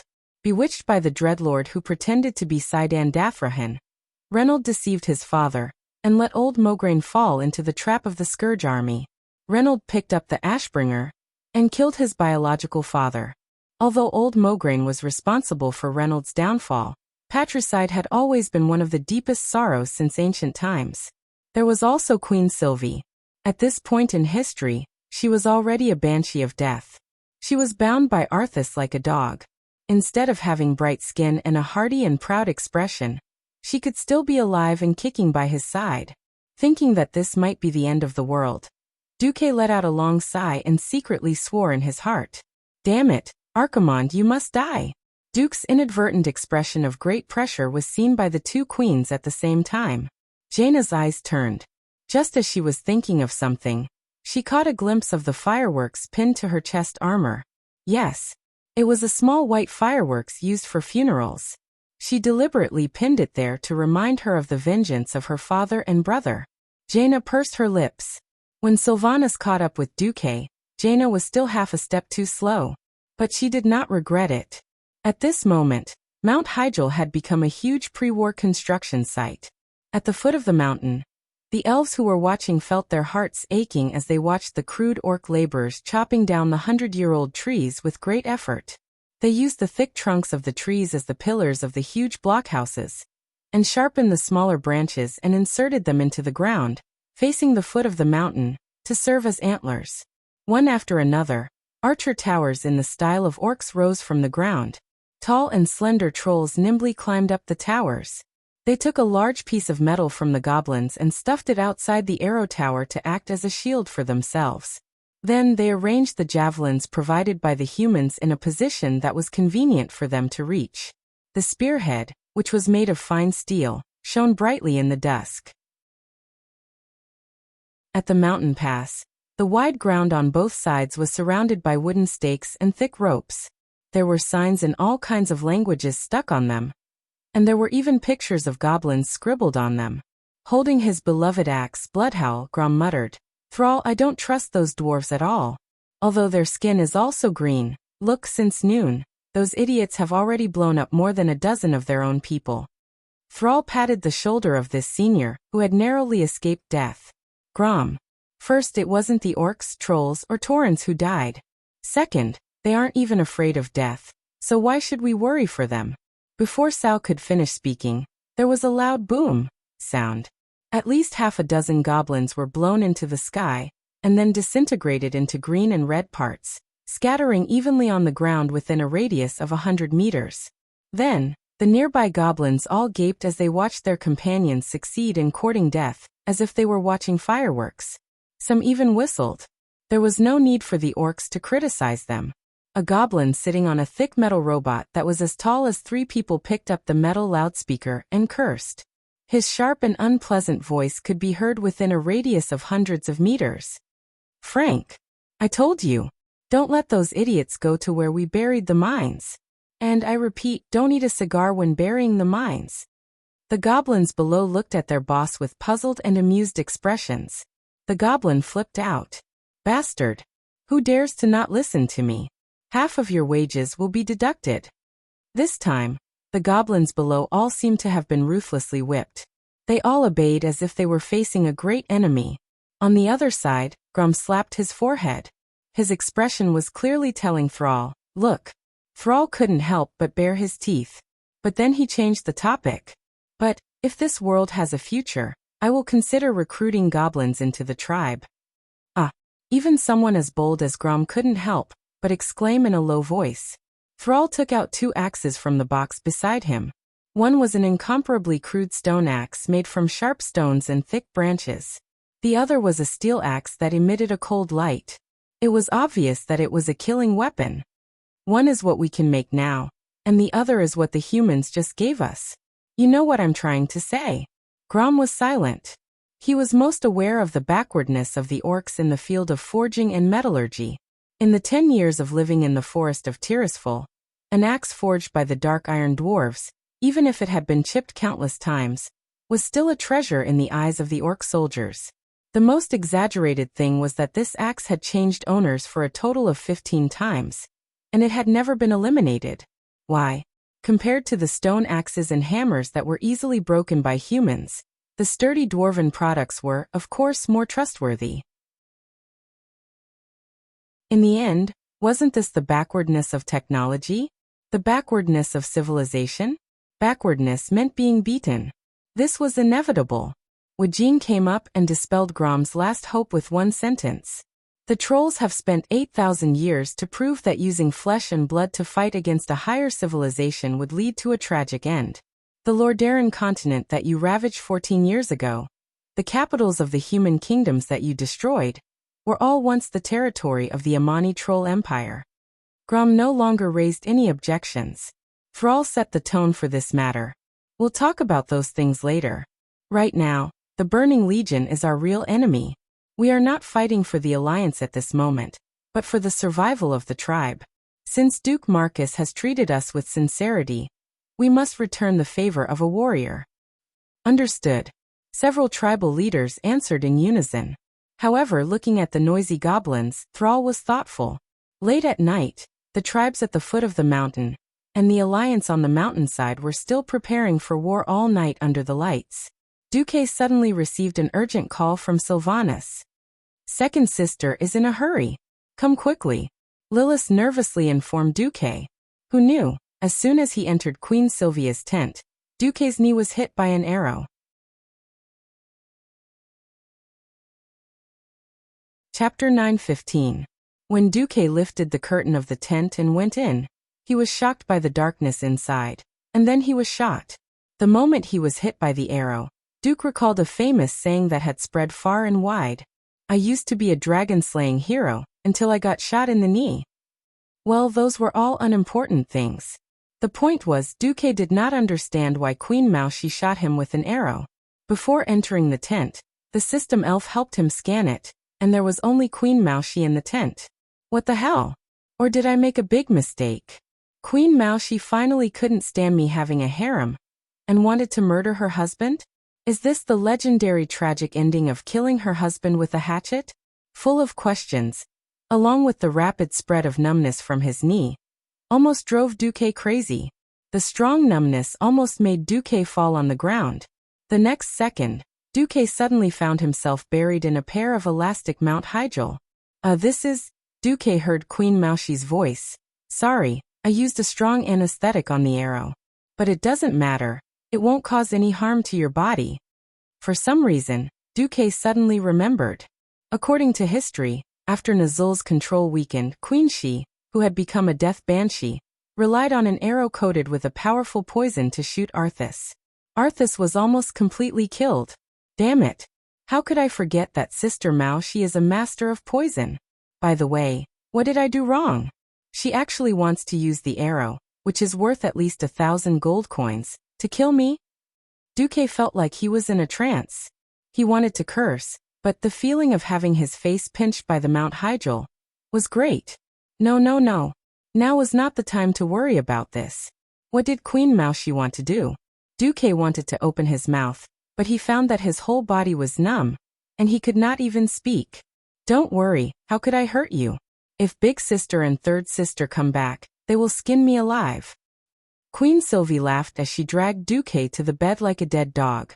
Surrounded by darkness, his hands and feet were numb.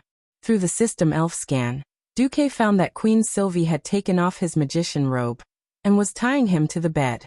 It was as if she was dissecting a frog from his biology class.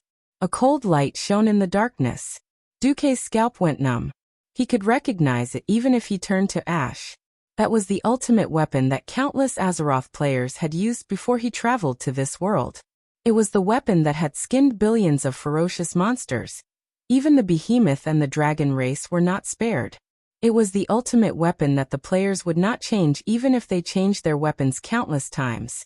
Skinning knife. In Duque's mind, the scene of him being skinned and dying tragically appeared. Not good. Guards. Protect the Emperor. Some unruly people want to harm me. With a flash of a knife, Queen Sylvie skillfully used the skinning knife to help Duque cast Armor Break. Then the candlelight lit up. In the flickering candlelight, Duque saw Sylvanas, who was wearing the Queen's crown but only the Robe of Insight. The Robe of Insight was known to be on the same level as a virgin killer who wore a sweater. Duque's nose was about to bleed. At this moment, Duque just wanted to say, "You a ranger hunter. Actually snatched the cloth armor. You're breaking the rules." Well, the dignified Queen of Sindorii was dressed like this to feast his eyes. Duque suddenly felt a sense of vagueness that he could die without regrets. Queen Sylvie tilted her head, her face red.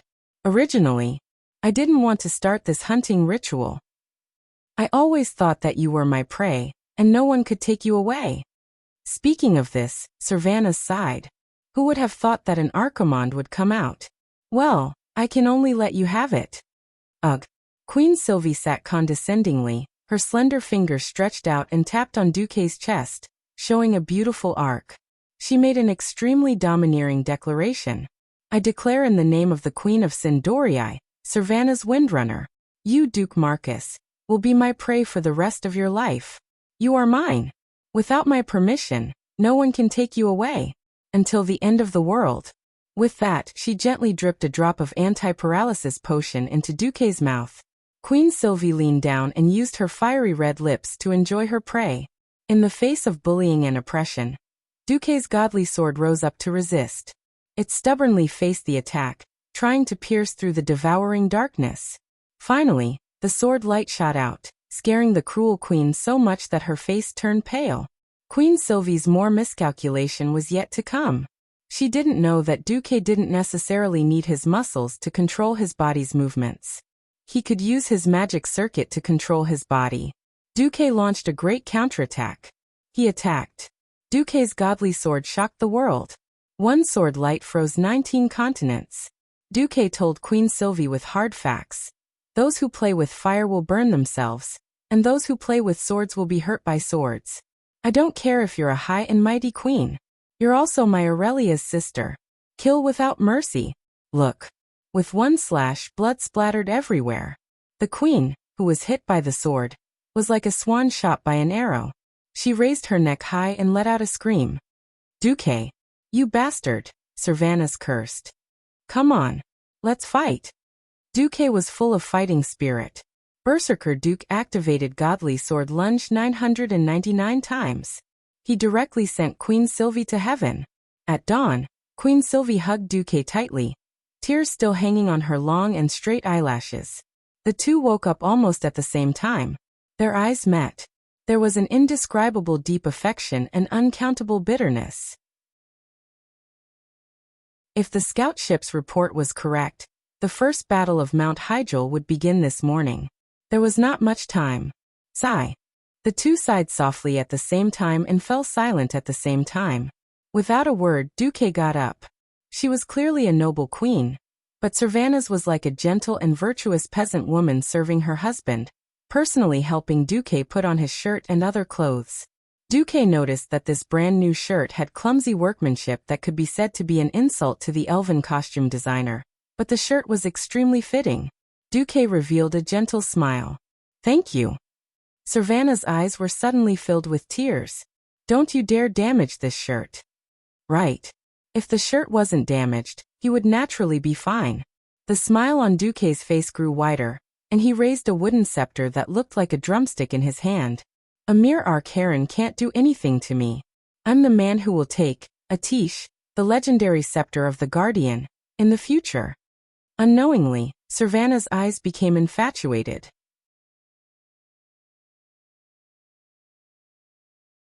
Chapter 9:16. Hearing that the descending super demon was Archimonde, one of the 3 leaders of the Burning Legion. After witnessing the terrifying power that could destroy the world, many cowards were so scared that their legs trembled, and some even peed their pants. Even the bravest warriors crossed the sea and came to this foreign land with the idea of fighting to the death. There was only Duque, and there was only one Duque in the world. He had the ability and courage to say such a sentence. A mere Archimonde can't do anything to me. Suddenly, Servanas smiled. Her smile was as bright as a spring breeze. There was no other reason. She suddenly felt that only this man in front of her who looked down on all the heroes in the world and viewed billions of demons as ants was the great hero in her heart, who was worthy of being entrusted to her for thousands of years until eternity. Queen Sylvanas had the urge to hug Duque from behind. She gave up. If that was the case, then what was the difference between her and those weak women who could only watch their men go to the battlefield, and could only hope for a child before the battle, and were afraid that the child would be a posthumous child? She was Servanas, the queen of the kingdom of Sindorie, the Valkyrie on the battlefield. If there was still a glimmer of hope in this world, then this glimmer of hope must have been fought for by her and Duque. So in just 2 or 3 minutes, she was already standing beside Duque in her military uniform. Duque seemed to want to say something but stopped. Servanas glared at him and made a seemingly ferocious expression. He fiercely spat at Duque and said while gnashing his teeth, "All right, it's my mistake. I'll look for Riadeline to treat her later." Duque rubbed his eyebrows. Most of the Alliance had a policy of taking a holiday before a battle, but the night before the battle seemed to be a little bad. Sigh, Duque looked into the distance, which was the east of Azhara's beachhead. As the last unmanned boat anchored offshore and used for detection tilted and sank, Turalian finally gave the order, "Ready." At first it was just a few inconspicuous bubbles, but soon the sea seemed to be boiling, and there were bubbles everywhere. In the end, it was even connected into a continuous gurgling sound. The first ugly head floated to the surface. In the command post, Turalian could clearly see the monster through his binoculars. Mermaid. He was indeed a merman. Turalian was no stranger to the Murlocs. Even today, there were more than 30,000 Murlocs in the Alliance. They belonged to the Murloc prophet Maugr and reported directly to the king of Stormwind, Varian. In fact, everyone knew that for some reason, the mixed legion of Murlocs and Naga had always been loyal to Duque. It was not important. The Murloc in his field of vision was even larger. It didn't look like a fishman at all. It looked more like an adult hippopotamus. It wasn't just one, but thousands upon thousands of fishmen that floated to the surface of the water. They all looked the same. Their teeth that were even sharper and more sinister, as well as their scarlet eyes that exuded an ominous aura, were all telling Turalian that there was something wrong with this vanguard of the Burning Legion. Soon, the Alliance soldiers saw a male Naga that was one size larger. These deep-sea monsters with the same pair of scarlet eyes drove the merfolk towards the shore. In just a few minutes, they had slowly come ashore from the shallows. They were less than 50 meters away from the most front line of the beachhead blockhouse. Fire arrows. Turalian's order was quickly transmitted to the position below, through the most primitive loudspeaker. The enemy was the Burning Legion, and no one knew if the magic transmission would fail. The communication method that was so useful in the last battle at the Dark Portal could only be used as a support here. The most primitive communication method was more secure. A narrow fire dragon ignited at the back of the bunkers. The High Elven Rangers had already raised their longbows, and there were burning arrows on their bows. As the red flag on the towering arrow tower waved down, the silent signal made the bowstrings vibrate in unison. The next moment, most of the soldiers on the beachhead saw a fiery red line flying into the sky. The number of this batch of arrows was so small that it couldn't even be called an arrow rain at all. Naturally, the fire arrows caused almost no direct damage, but the expression on Turalian's face did not change at all as he watched the battle from afar. He was waiting for the follow-up effect, and he would see it soon. The fire arrows ignited as soon as they touched the seawater. Of course, the seawater would not burn. What was ignited was the oil that had been dumped into the sea early in the morning. For this battle, the Alliance spent a lot of money to buy more than a dozen ships of crude oil from the goblins who wanted money even in the end of the world. Oil would float on the sea, and if it was before Dubois transmigrated, this would undoubtedly be an ecological disaster. Now, once the oil was ignited, it would immediately form thick smoke. And because of the unique geographical environment of Azhara, there was a strong wind blowing from the west to the east. All of a sudden, as long as the Murlocs and Nagas dared to come out of the water, they would all be hit. They would either be wrapped in flames, or choked by the thick smoke and could not open their eyes. For marine creatures, being burned by fire was definitely a very rare thing. If these Murlocs were still ordinary Murlocs, they would definitely be scared and run around the beach, letting out miserable and annoying screams. But it was as if they could not feel the flames roasting their flesh and scales. Instead, like madmen, they were like fireballs that could run away, directly charging towards the beachhead blockhouses. Fortunately, they did not have such tenacious vitality. Most of them rushed 20 meters before falling on the beach with strange cries, becoming twitching corpses in the flames. But this scene made Turalian, who was watching the battlefield from afar, frown uncontrollably. At the end of the day, the Murlocs were just cannon fodder. This almost made him activate the next batch of traps. If there were stronger ones, then wouldn't the Burning Legion have some tricks up their sleeves? Soon, the first wave of probing attacks ended. After thousands of corpses were left on the beach, no more Murlocs rushed to the shore. The sea was still burning. Following the tide, the rolling waves of fire slapped on the reefs or the beach. Turalian noticed that the sea was still boiling. It had nothing to do with the ignited oil. It was a large number of Murlocs hidden under the water surface blowing bubbles. Immediately, a huge figure rose from the sea, causing the hearts of every Alliance soldier to jump. They were generally more than 6 meters tall, with a slightly horizontal and burly body. Their green skin glistened in the flames, and the huge iron anchors in their hands that were more than 3 meters long were even more shocking.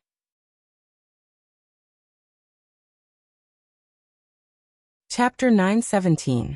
Many slightly petite female Naga with multiple arms appeared on the surface of the sea. They chanted incantations and covered the giants with a layer of armor like water ripples. They looked more like flame giants stepping out of the sea. Turalian spat on the ground. Damn it. It's the sea giants. It's the Burning Legion again. The sea giants' lifelong duty was to maintain the cleanliness and peace of the ocean. They rarely came to the surface world, preferring to stay at the bottom of the sea alone. They liked being worshipped by the Murlocs, but they were mortal enemies with the Nagas. Legend had it that the sea giants would approach the surface world in search of these Nagas. Normally, it was impossible for the sea giants and the Nagas to get together. Now it was obvious from the sea giants' violent scarlet eyes that they had been enslaved by the power of the demons. As the frontline battle, under Duque's instructions, the situation on the beach was broadcast live to Mount Hydril.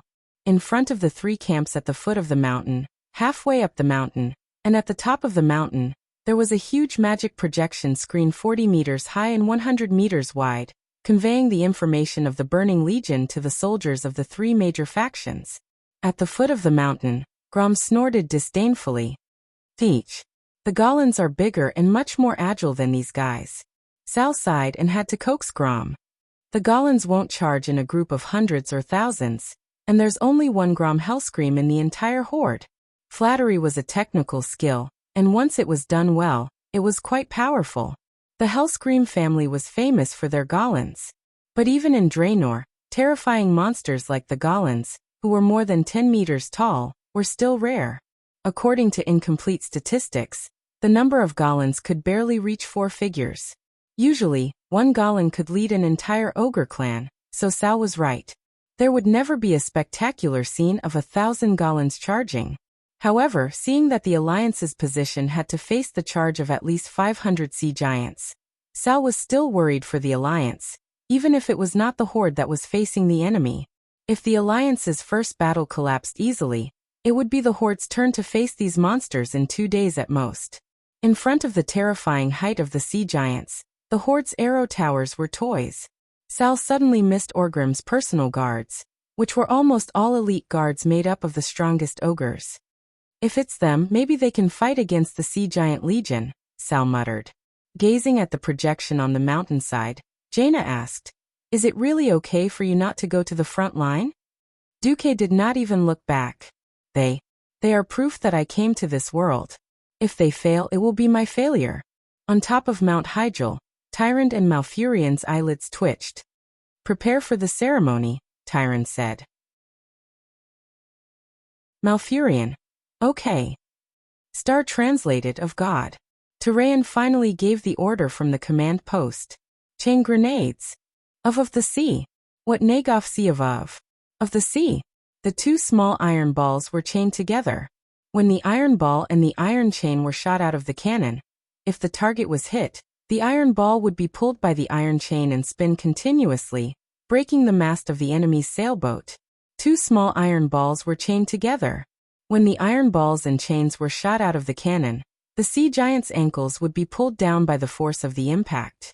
From the small bunker on the beach, small steel cannons fired black chain bullets, accurately hitting the sea giant's ankles, causing its huge body to stumble. Looking at the struggling sea giants, Turalian raised his right hand and swung it down. Turalian's adjutant immediately understood, and gave the order that he had already prepared. First artillery team, first shooting Zhu, 3 consecutive shots. Turalian's adjutant immediately understood, and in one breath he gave the order that he had already prepared. Artillery team 1, shooting Zhu Yuan 1, 3 consecutive shots. Behind a small hill at the back of the beach, the dwarven cannoneers were busy communicating with each other using hand signals and semaphore signals. They fired a large number of mortar shells at their predetermined targets. Whoosh whoosh whoosh. After the ear-piercing sound of something tearing through the air, a series of rumbling explosions rang out. The entire beach instantly turned into a fiery hell. The sea giants' crude leather clothes and shoulder armor made from the skulls of large deep-sea creatures could not withstand the explosion of modern gunpowder. Flesh and blood flew everywhere. A few unlucky ones were blown to death by the mortar shells. Perhaps this was a kind of luck. Because their compatriots were often too tenacious, They had to struggle on the beach for a long time before they finally breathed their last. Turalian, who was observing through his binoculars, said, "First artillery team, retreat." The adjutant seemed hesitant. The situation was just right. If there were 2 more waves, the effect would be better. After all, it was very inconvenient to install the mortar in this era. It would be troublesome to adjust the design parameters after moving the position. Turalian's thunderous roar followed. "Execute the order." The adjutant shivered and immediately relayed the order. Fortunately, the alliance was not greedy. The Burning Legion's counterattack arrived almost as soon as the artillery team retreated. It was the group of gargoyles that swooped down from the clouds. They swooped down so quickly that the alliance's griffins could not reach the scene in time. Unfortunately, they missed their target, and had no choice but to engage in battle with the griffin squadron that arrived later. On the sea, a figure that seemed to be standing on the waves snorted coldly. Useless.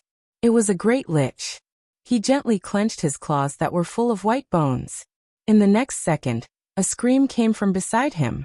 "Ah, my lord, spare me." It was a huge female Naga with a beautiful face but a dangerous aura all over her body. In the original history, she single-handedly directed the fall of the Blood Elf King Kale. Thatsun became Illidan's sharpest lackey. She was the former Queen Azhara's personal maid, the future Kolifong Queen Vashj. Originally, she should not have directly participated in the Burning Legion's Mount Hyjal operation. But under the teasing of fate, she unexpectedly joined the Burning Legion in advance, and became the vanguard of the invasion of Mount Hyjal. Useless trash. Since you are still of some use to the Burning Legion, get lost. The Great Lich said with extreme contempt. "Thank you, Lord Reki Winterfrost." Vash hurriedly dived into the deep sea. The beach fell into a strange situation. The Burning Legion stopped attacking. Only the dying sea giants were still struggling. Even the bubbles that floated to the surface had disappeared. Just as Turalian was confused, the adjutant's reminder startled him. "Look." Following the adjutant's finger, Turalian was shocked to find that the horizon had become the horizon.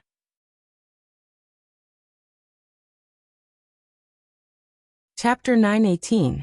The Alliance soldiers who had just repelled the Burning Legion's first wave of attack were dumbfounded. The sea had turned into land? What was going on? Every soldier felt that their brains were not enough to process the situation. Moreover, the water on the beach suddenly receded, leaving only jagged rocks and gravel exposed in the air in the place that was previously full of water. Turalian's reaction was still the fastest. "Retreat! Retreat! Retreat! All the frontline positions near the coast evacuate. Half of the second-line positions. Don't worry about the equipment. Evacuate the people first." When the emergency evacuation order was given, the entire beach was in an uproar. In this day and age, the dwarves were the best at using cannons. Therefore, most of the people who had set up positions on the beach were dwarves. These guys who had developed horizontally took quick steps with their short legs, retreating from the large preset pipes behind the bunkers along the arrows. In less than 5 minutes, all the Alliance troops within 100 meters of the beach had been evacuated. Only then did everyone see that there seemed to be an additional blue line in front of the horizon that suddenly appeared on the sea. When the commanders used their binoculars to take a closer look, they realized that it was a super tsunami that was enough to completely destroy the entire coastal defense line. Just looking at the terrifying waves that were at least 10 stories high, they felt like their minds were going to collapse. No. Damn it. Continue to retreat. Second line. Turalian felt like he was going to collapse. Although Duque had told him time and time again to let go of his phenomenal power, and put the most terrifying situation on the Burning Legion, who would have thought that the Burning Legion was not playing a landing battle, nor did they pull a few hundred ships over, but directly using a huge island to crash over? Ever since Thoradin the Great established the Arathor Empire, there had never been a military academy that taught commanders to be careful of an entire island crashing into them during a beach defense battle. Suddenly, Duque's voice was transmitted through magic to the command post. The third line of defense is also evacuating. The fourth line of defense is evacuating at 1, 3, 6, and 7 o'clock. The rest of the troops on the high ground do not move. Give up after evacuating the 3rd, 5th, 8th, and 11th passageways. They will be flooded, so there is no need. The 2nd Dwarf Steam Tank Regiment is ready to counterattack. Listen to the order to enter the tank trench in 5 minutes. Don't worry about the water, the tank is there. 3rd, 4th, and 5th Artillery Squads, prepare to advance slowly into the barrage. Fire at A3, B7, and C4. All Griffins move out. Crane wing formation at the front, and one-line snake formation at the back. No one understood how Duque came to this conclusion. To be honest, it was a big taboo to command beyond one's rank. It would affect the prestige of the commander on the spot. However, in the face of such an earth-shattering attack, protecting the troops was their top priority. If the adjutants were to hurriedly transmit the general order to their subordinates, then the orderly evacuation would become incomparably chaotic. My apologies. Turalian bowed to the mirror image of Duque. It's not your fault. Asking a human commander to command a cannon system that the dwarves have yet to fully understand is too difficult. I will write an artillery command manual for the Alliance, Duque said calmly. As for Duke, Turalian was in awe. During the 10 years of Duque's disappearance, the military of various countries had focused on studying Duque's battle examples. They had pessimistically discovered that Duque's various war inventions, tactics, and tactical ideas were at least 50 years ahead of the entire Eastern Kingdom. If it were not for Duque's sudden appearance, early unification, and various tactical strategies that were still considered exaggerated to this day, the Alliance would have paid the price of at least 500,000 soldiers dying in battle, and 3 million civilians perishing. Of course, none of the military bigwigs thought that it was the work of a transmigrator. Most of them thought that it was just a whimsical idea of the mysterious pharaoh.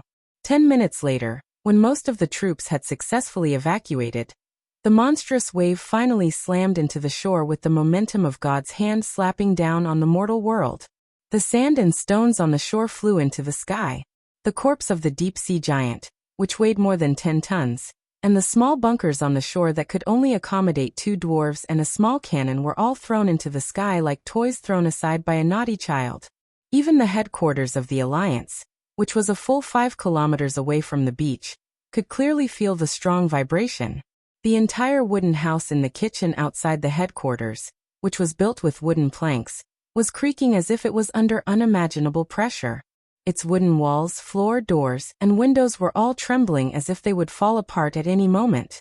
The ingredients on the wooden table and the chopping board were like freshly cooked popcorn, bouncing up and falling to the ground with a bang bang bang.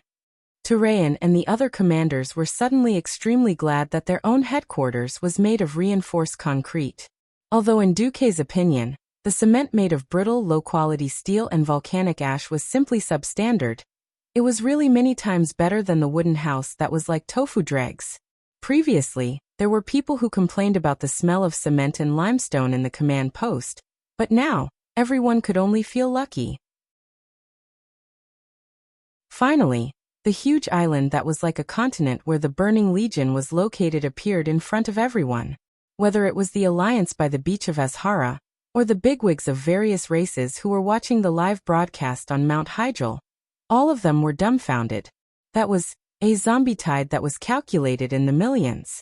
At the end of the dark, almost endless sea of zombies, which could only be seen with high-powered binoculars, a large number of Burning Legion demons that were more than 5 meters tall were ready to go.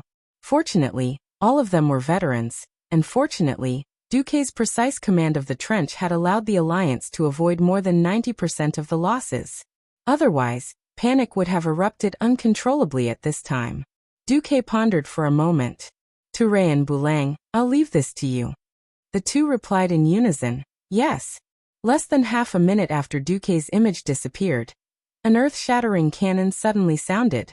Listening to the sharp whistling sound coming from the sky, the commander of the Burning Legion on the huge floating island, Reki Winterfrost, showed a puzzled expression. Unlike the Liches who were loyal to the Lich King, Reki Winterfrost was the most fanatical follower of the Burning Legion.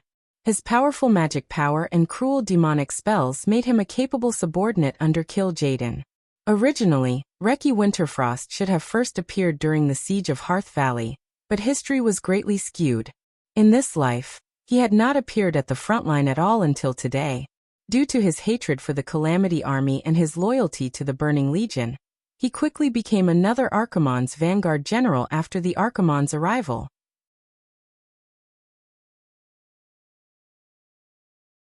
Chapter 919. To be honest, Archimonde looked down on the combat power of the Scourge Legion. In the eyes of the commander of the Burning Legion, zombies and ghouls were broken toys that weren't even as good as dolls. However, Reggie Winterfrost persuaded Archimonde with a reason. Honorable sir, the humans and orcs defending Mount Hyjal are as weak as these zombies. If Sir goes down personally, you probably won't enjoy the battle. Archimonde had never been afraid of godlike enemies. Back when Sargeras recruited him and killed Jaden, it was the creation titans of the Pantheon who fought head-on. So when he heard that the opponent was weak, Archimonde hesitated. That was because many of the demon legions had been pulled to the outer defense circle of Azeroth by Kill Jaden to attract the dragon aspect. He didn't have many direct demons on his side. With that in mind, he agreed. Reggie, I'll leave the task of cleaning up the trash to you. Don't call me before the enemy powerhouse comes out.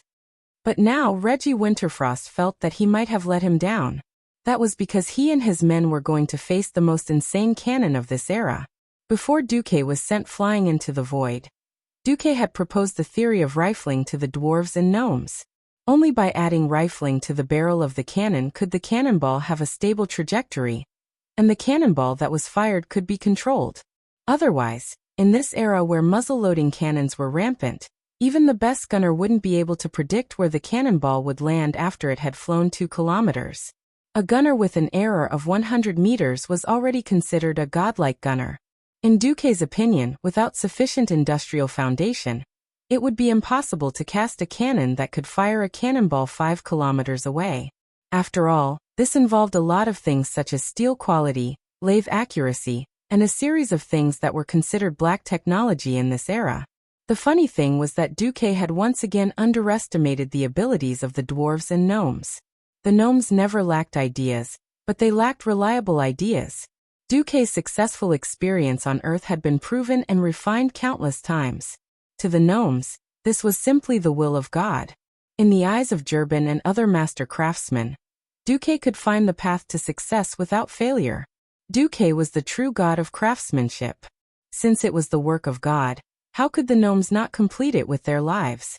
Maybe one day, Duque would be in a good mood and suddenly think of how to clean the radiation in the gnomes' hometown.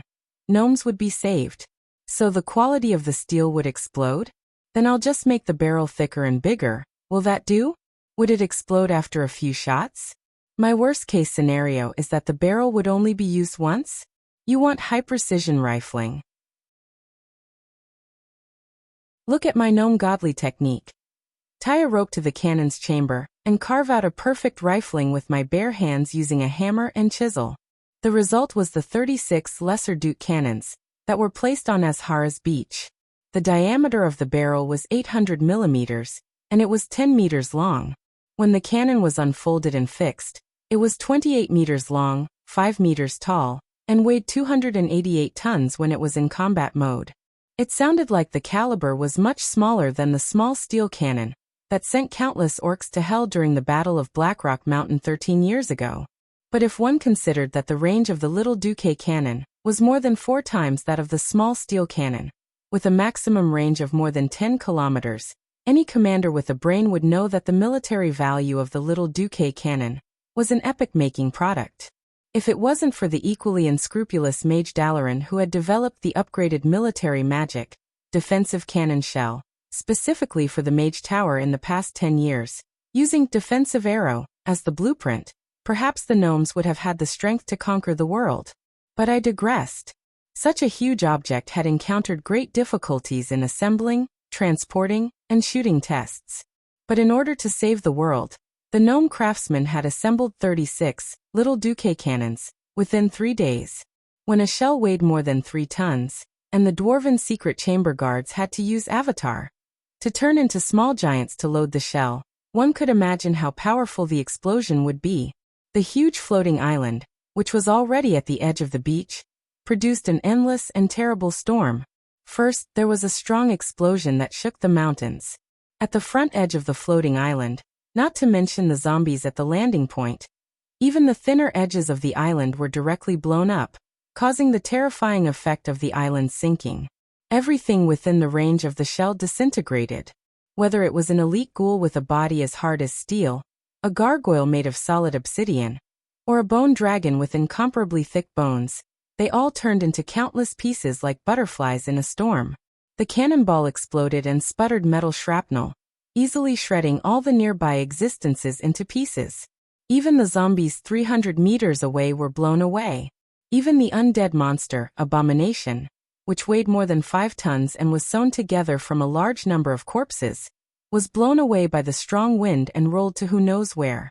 What's going on? Who can tell me what's going on? Reki Wintry was furious in the Soul Connection network. It seems to be a human cannon, a low-level lich replied. Bullsh *T. Of course I know about cannons. How can they shoot so far? Under such a terrible attack, even the Calamity Army, which was claimed to have absolutely no problem with morale, could not help but fall into chaos. 5 minutes passed quickly. The sky was filled with that terrible whistling sound again. This time, Reki Wintry chose to let the liches cast a spell and set up a huge magic barrier. The next moment, the power of science and industry collided with the mysterious power of magic that had nothing to do with each other in the air. At that moment, the entire eastern sky flashed with the brilliance of magic. The frost element and dark force formed a dense array of runes in the sky that emitted an evil spiritual light. These runes formed a huge shield, resisting the kinetic energy of the huge shell. Originally, this overlapping grayish-black shield seemed to be able to resist these shells. However, when the first shell was detonated by magic in midair, the entire magic shield suddenly cracked. Countless magic runes exploded in midair, and this destruction immediately spread in all directions. The protective shield, which was constructed with the magic power of Reki Winterfrost and the other liches, could only withstand 12 super cannonballs before collapsing. As a result, 24 shells fell closer to the center of the island.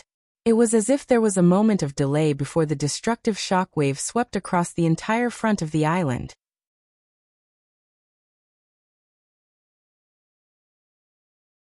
Chapter 920. Tyrant and Malfurion had been focused on their work, but the horrifying explosion and light in the projection attracted their attention. Their faces, which were naturally slightly purple, were now a little pale. Elun above, are the Alliance's weapons so terrifying now? Tyron sucked in a breath of cold air, but she quickly patted her chest in fear. Fortunately, that hit the Burning Legion's head. Malfurion was more objective. It's fine. This level of attack is far from enough to break through the magic circle of Mount Hyjal. Also, the Alliance's strength is a good thing for us now. However, this reminds me of… The two night elves fell silent. It was too similar. As survivors who had personally experienced that horrifying scene, they couldn't help but think of the explosion of the Well of Eternity 10,000 years ago. Back then, the entire world of Azeroth only had one continent, Kalimdor. Back then, the Troll Empire's territory spanned across the entire continent, occupying nearly 70% of the continent's surface area. Back then, the High Elf civilization was extremely prosperous, and Queen Azhara's power could be said to rule the world. Following that earth-shattering explosion, everything changed drastically. The huge Kalimdor continent was blown into 3 pieces. Actually, it was 4 pieces, as the Night Elves thought that Pandaria was gone. The Troll Empire's soldiers began to weaken.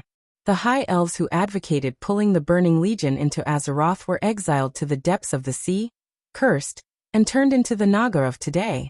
Fortunately, the fierce artillery fire only brought back the bad memories of Tyrant and Malfurion. On the other side, the situation on the giant island where the Burning Legion was located was very interesting. At that moment, the entire island seemed to have experienced a terrifying earthquake. The wide ground near the front of the island bulged with huge wrinkles, and the zombies who couldn't dodge in time all fell into the deep crevices and became meat pies. The towering stone peaks in front of the island that had been modified into watchtowers fell like dominoes, affecting countless undead monsters. Attack! Attack! Rush to the shore immediately, Ricky Wintry ordered in a fluster. He finally understood that allowing the Undying to stay on the island would only make them targets that would be pointlessly exhausted. Even if the island hadn't completely washed up on Azhara's coast and thrown the undead into the sea, those idiots would at least walk on the seabed and complete the landing. Many zombies with missing arms and legs jumped into the sea under the command of the high-level liches and necromancers. In such a chaotic situation, only less than 10% of the frontline troops were evacuated. On the other hand, the large number of gargoyles that soared into the sky began to cause casualties to the Alliance. The Griffin Legion only blocked most of the gargoyles, and the Dwarf Knight's Tempest Hammer also smashed many of the gargoyles into pieces. They scattered down like a goddess scattering flowers, but there were still many gargoyles that dived into the Alliance's formation. Every time they launched an attack from the sky, it would always bring about a reign of terror and bloodshed, or disembowel some wretch, or he would bring someone even more pitiful into the air, and then drop them down from a high place, smashing them into minced meat. Or maybe they were unlucky enough to bump into a holy knight who was guarding nearby, and they were killed by Hammer of Wrath. Bastard! Wait for my troops to reach the shore. Lich Reki thought maliciously. At this moment, a large number of undead creatures surged onto the shore like a tide. The dwarf steam tanks that had just rushed into the pre-built trenches began to fire. Fire! Fire! They are antiques from 13 years ago anyway. Let them unleash their last bit of heat. Fire with all your strength. Don't be afraid of blowing up. Bulang commanded loudly, and his thunderous roar spread throughout the front line. The old dwarf steam tanks still used the old rifled mortars. The barrels were thick, and the shots were close, but the power was still there. Especially since it was the heroic weapon that ended the Second Battle of the Dark Portal, making this place the final home of this batch of tanks seemed to have added a special layer of meaning. The dwarf cannoneers were sweating profusely as they loaded the cannonballs and fired with the efficiency of the barrels. When these experienced cannoneers realized that the barrels were overheating, they immediately abandoned the tanks and ran away. With their short legs, they climbed onto the pre-prepared mining carts that were placed on the narrow iron rails, shook the levers, and started the human-powered mining carts to run away. Reki Winterfrost was almost mad with anger. He had lost 30% of his million-strong undead army before they even engaged the enemy, because they fell into the sea, were washed away by the tides, and were suppressed by the floating islands. He lost another 10%. As soon as they landed, the despicable dwarves ignored the cannon fodder of the zombies and ghouls, and directly aimed at the few crypt fiends and fired, blowing up the large-sized spiders. That was not all. The vanguard was clearly close to the steel cannons, but the dwarves ran faster than rabbits with their pitiful short legs. They did not manage to catch many people alive. Without corpses, the snowball tactic that the Calamity Army was good at couldn't be carried out, and the losses were even more irreparable. Reki Winterfrost could already imagine that if Archimonde, who was resting at the back, found out about this, he would definitely not have a good time. He could only be ruthless and press his troops forward with all his might. At this moment, the huge cannons that everyone thought would not be heard for a long time suddenly sounded again. Reki was dumbfounded. He definitely did not expect that the huge cannons that could fire once every 5 minutes had stopped for so long. It was actually Turayan who personally ordered the little Duque cannon to adjust the firing elements and aim at him at the front of the island. Can the cannons kill the liches of the undead tribe? Turayan's adjutant asked. Probably not. But even if it can temporarily paralyze the Calamity Army's command, it's still a good thing. Turayan was trying his luck. Even though the huge cannonballs were obstructed, Reki Winterfrost failed once again. The dense cannonballs landed in the area he was at. Even though he was a powerful Radiant Moon Lich, he was pushed into the rubble of a collapsed stone pillar with a muffled groan. His personal guards were in chaos. As the Death Knights were not afraid of physical attacks, they did not suffer much damage, but they still staggered from side to side. Many of the Death Knights were even blasted away, landing heavily dozens of meters away. Through the binoculars, he saw a figure surrounded by white frost elements once again stand up amidst the dust. Turayan gritted his teeth in hatred. If I use Quell Zalem to stab him? Turayan thought without malice. At this moment, a flash of light suddenly appeared behind Reki Winterfrost. Before anyone could react, a thin golden sword had already pierced through Reki Winterfrost's chest from behind.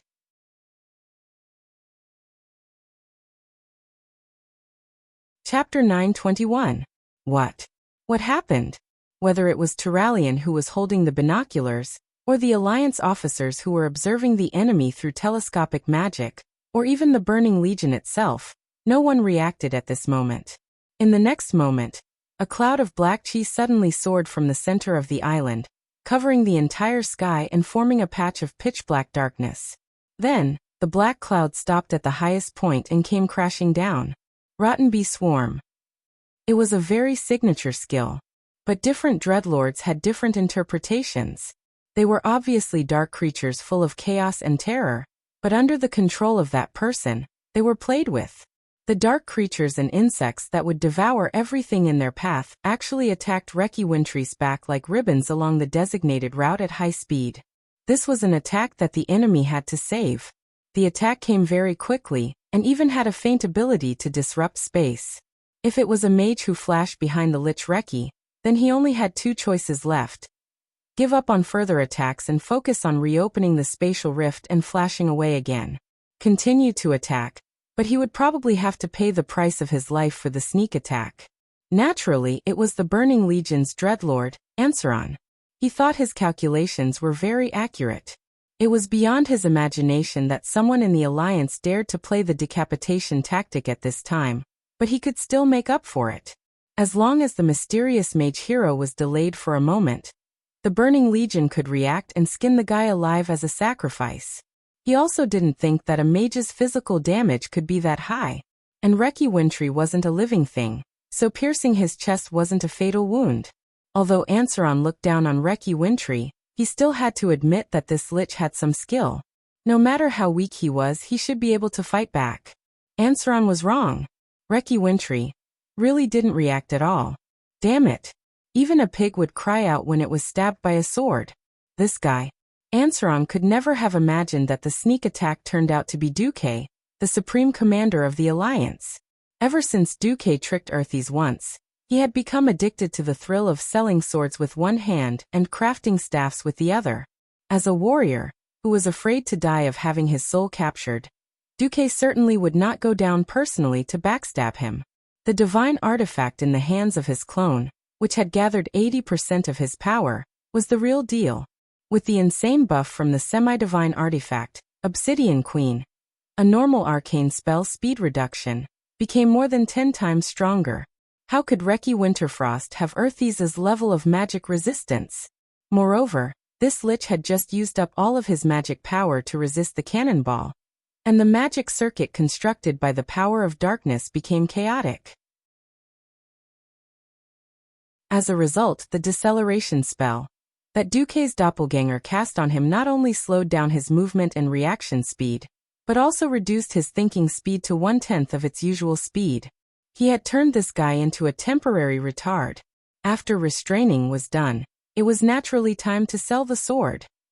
Ansaron's reaction was too fast, and he did not give Duque's doppelganger a chance to land the killing blow. In the blink of an eye, Duque's doppelganger was swallowed by the dark worms. That was not important. It had already completed its mission. Before it was destroyed, it pulled out the divine artifact thin sword that was stabbed into the lich's chest, and threw it out together with the staff in its left hand. The next moment, two new doppelgangers appeared. One took a divine artifact and gave Reki Winterfrost the final blow. The angel statue of Obsidian Queen gently stuck between Reki Winterfrost's eyebrows. The retard was further aggravated. At the same time, unbeknownst to anyone, a massive amount of information was forcibly extracted from Reki's mind. On the other side, the narrow and slender golden holy sword revealed its blade, and with a perfect horizontal slash, Reki Winterfrost's skull flew into the sky. The next moment, a third doppelganger appeared and took Reki's skull away. Then all three doppelgangers disappeared at the same time. Over there, a double-headed giant sword that only the Lord of the Abyss had turned into a killing weapon that fell from the sky. It slashed through the sky and landed in a huge crater at the front of the island. It was only at this moment that the big shots of the Burning Legion realized that there was actually an Alliance powerhouse who was so daring as to hide in the crater and control a doppelganger to completely kill a Burning Legion commander. Capture him. From the center of the island, Archimonde's thunderous roar of anger came. That's right. Even if Reki Winterfrost was a weakling, he was also the commander of the Burning Legion. How could the Burning Legion face the fact that they were toyed with by a mere human who took the head of their enemy's general as easily as taking something out of their pocket? Where would Archimonde's face be? Several extremely powerful auras suddenly erupted on the island. Huge figures mixed with powerful auras rushed toward the crater, and even the surrounding space began to distort. In the command post of the Beach Alliance, after seeing the iconic staff and golden holy sword through the binoculars, how could Turayan not know that it was Duque who claimed not to interfere with command who took the lead to kill the enemy's commander? Turayan was so scared that he dropped the binoculars. If Duque was blocked on the island and beaten to death, the Alliance would really suffer a great loss if a commander was replaced by a small commander. However, with a burst of arrogant ha ha ha ha laughter, Duque, who seemed to be unable to escape, actually flashed out from the only crack in space just before the space barrier completely closed. Looking at the flashlight that extended from the Devil's Island all the way to the beach, Turayan's heart that was hanging in the air finally relaxed. In the command post, the light flashed, and Duque revealed his unique figure. He was wearing a swordsman's uniform, holding a staff in his left hand and a sword in his right. Seeing the number 1 Archmage and Supreme Commander of the Alliance ignore his duties and steal the job of a thief, and even risk his life to infiltrate the enemy's rear. And he succeeded. Turayan could not help but feel angry. Your Excellency Commander Duke Marcus, please conduct yourself with dignity. The entire command post echoed with Turayan's roar, which sounded like a remonstrance but was actually a curse. Duque's cheeks twitched from the scolding, and he quickly changed the topic. Let's not talk about anything else. Hurry up and get this thing done. I'm not a professional. With that, Duque threw Reki Winterfrost's miserable head to Turayan. Anyone with a little bit of evil would be able to sense that Reki's ferocious skull was surrounded by violent resentment. If it was not handled well, it would not be unusual for it to attach itself to an unlucky person and resurrect.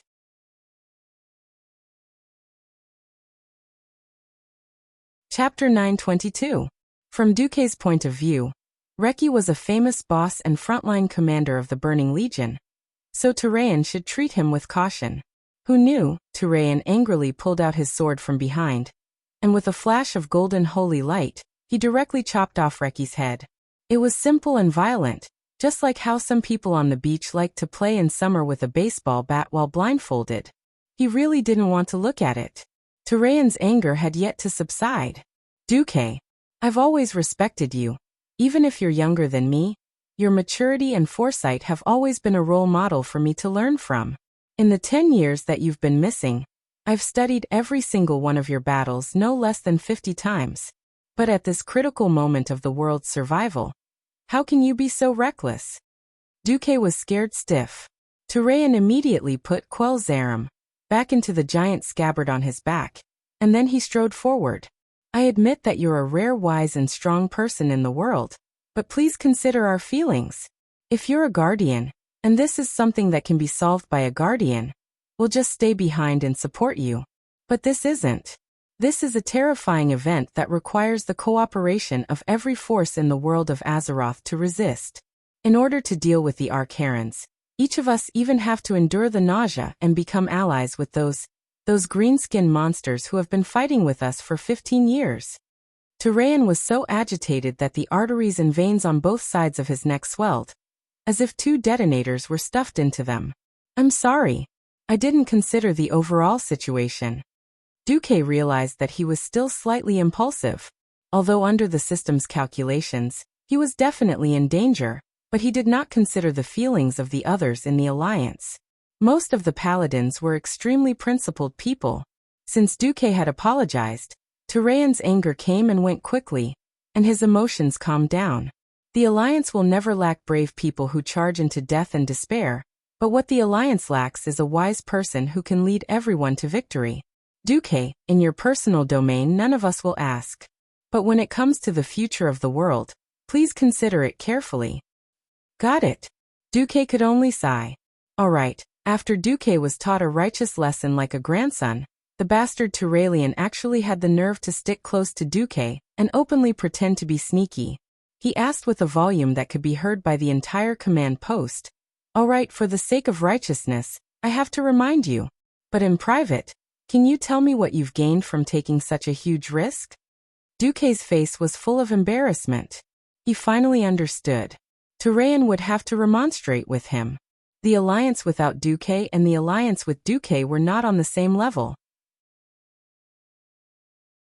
For the sake of the future of the alliance, Turalian, as the deputy commander of the alliance, not just in name, had to warn Duque. In private, taking the head of the enemy's general amidst thousands of soldiers and horses was the ultimate dream of every martial artist. Moreover, that was an enemy of the Burning Legion. If anyone managed to do it in private, it would be enough for them to brag about it in the tavern for the rest of their lives. So on the surface, all the generals in the command post advised Duque to behave himself. But in the end, all of their eyes were full of envy, jealousy, and hatred. You're all dirty. Duque pretended to be angry and then ordered. All right, in order to prevent the Alliance's warriors from making unnecessary sacrifices, start the retreat plan. For a moment, the entire command post was filled with a faint celebratory atmosphere. Why build a beachhead? Knowing the enemy's ultimate goal, why would they come to a place that was easy to attack and hard to defend instead of defending a dangerous place? Wasn't it just to test the Burning Legion's military strength and arrangements? On the other hand, if the goal was already achieved, why would they still use human lives to fill it up? That's right, in that instant, Duque had already read the information he wanted through the system elf in Reki Winterfrost's scattered consciousness after the attack. In the eyes of ordinary people, it would be a large amount of messy and useless information. However, Duque had the system elf. No matter how complicated and messy the information was, after being sorted out and summarized by the system, he could still deduce the number and composition of the Burning Legion's military strength. The Alliance troops on the beach began to retreat at high speed. The Burning Legion discovered something that drove them crazy. When they seemed to be able to catch those Alliance dwarves with their claws, it was as if a rope had pulled them.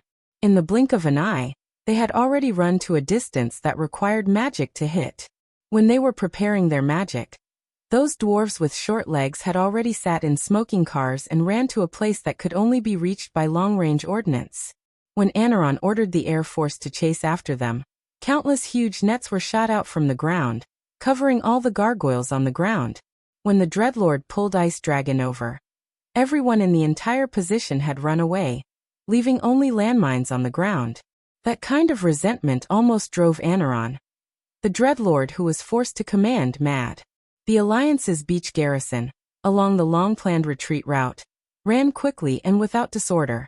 During the retreat, there were all kinds of traps and cover for each other, so that the losses of this group of troops could be said to be light. Duque did not retreat with the army. He followed the road that Azhara took to Grey Valley, and entered the forest at high speed. He immediately noticed that Sylvanas was the first to come up to him. He almost thought that Queen Sylvanas was going to teach him a lesson like Turayan, but the next scene made him speechless. Queen Sylvanas entered, a very nonsensical acting mode. She gently covered her abdomen. "Ah, my poor little Duke, who is rumored to be a posthumous child, do you know? Your dad probably just lost his life because he went to the demons to show off, leaving us orphans and widows." Duque's facial muscles were almost out of control. Forget about pretending to be pitiful. What the hell was the legendary posthumous child? There were too many things to complain about, right? If Queen Sylvanas was not a cabbage that he had slept with, Duque would have wanted to kill her. Duque could only put his hands on his hips and said helplessly, "Well, if your man is a bureaucrat who only stays in the safety of the rear command post and gives orders to the frontline soldiers." Queen Sylvanas' face turned cold, and immediately became cold. Who is that guy? I don't know him." All right. Was this the right kind of dictatorship and personal heroism again? Duque said helplessly. Well, I swear I won't do this next time. Queen Sylvanas leaned over and gave Duque a warm hug. Then she blinked her sly eyes and said solemnly, No, what I want to say is, next time you do this, please be sure to take me with you.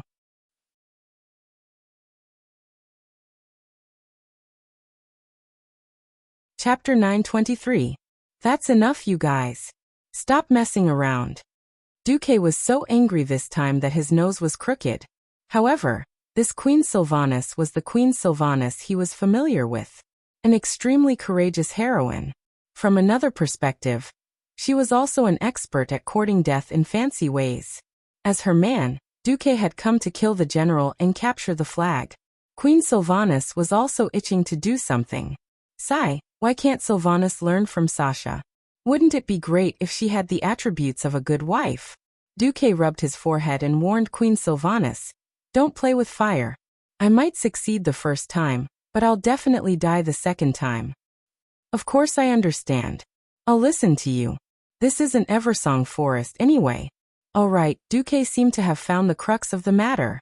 If this was the homeland that Sylvanas deeply loved, then no matter what, he would resist step by step and inflict the greatest amount of damage on the Burning Legion. At this moment, in the tribe's camp at the foot of the mountain, Grom was grinding his teeth. There was no first place in literature, and no second place in martial arts. He had fought with Duque and Duque's subordinates for more than 10 years, and had even been saved by Duque.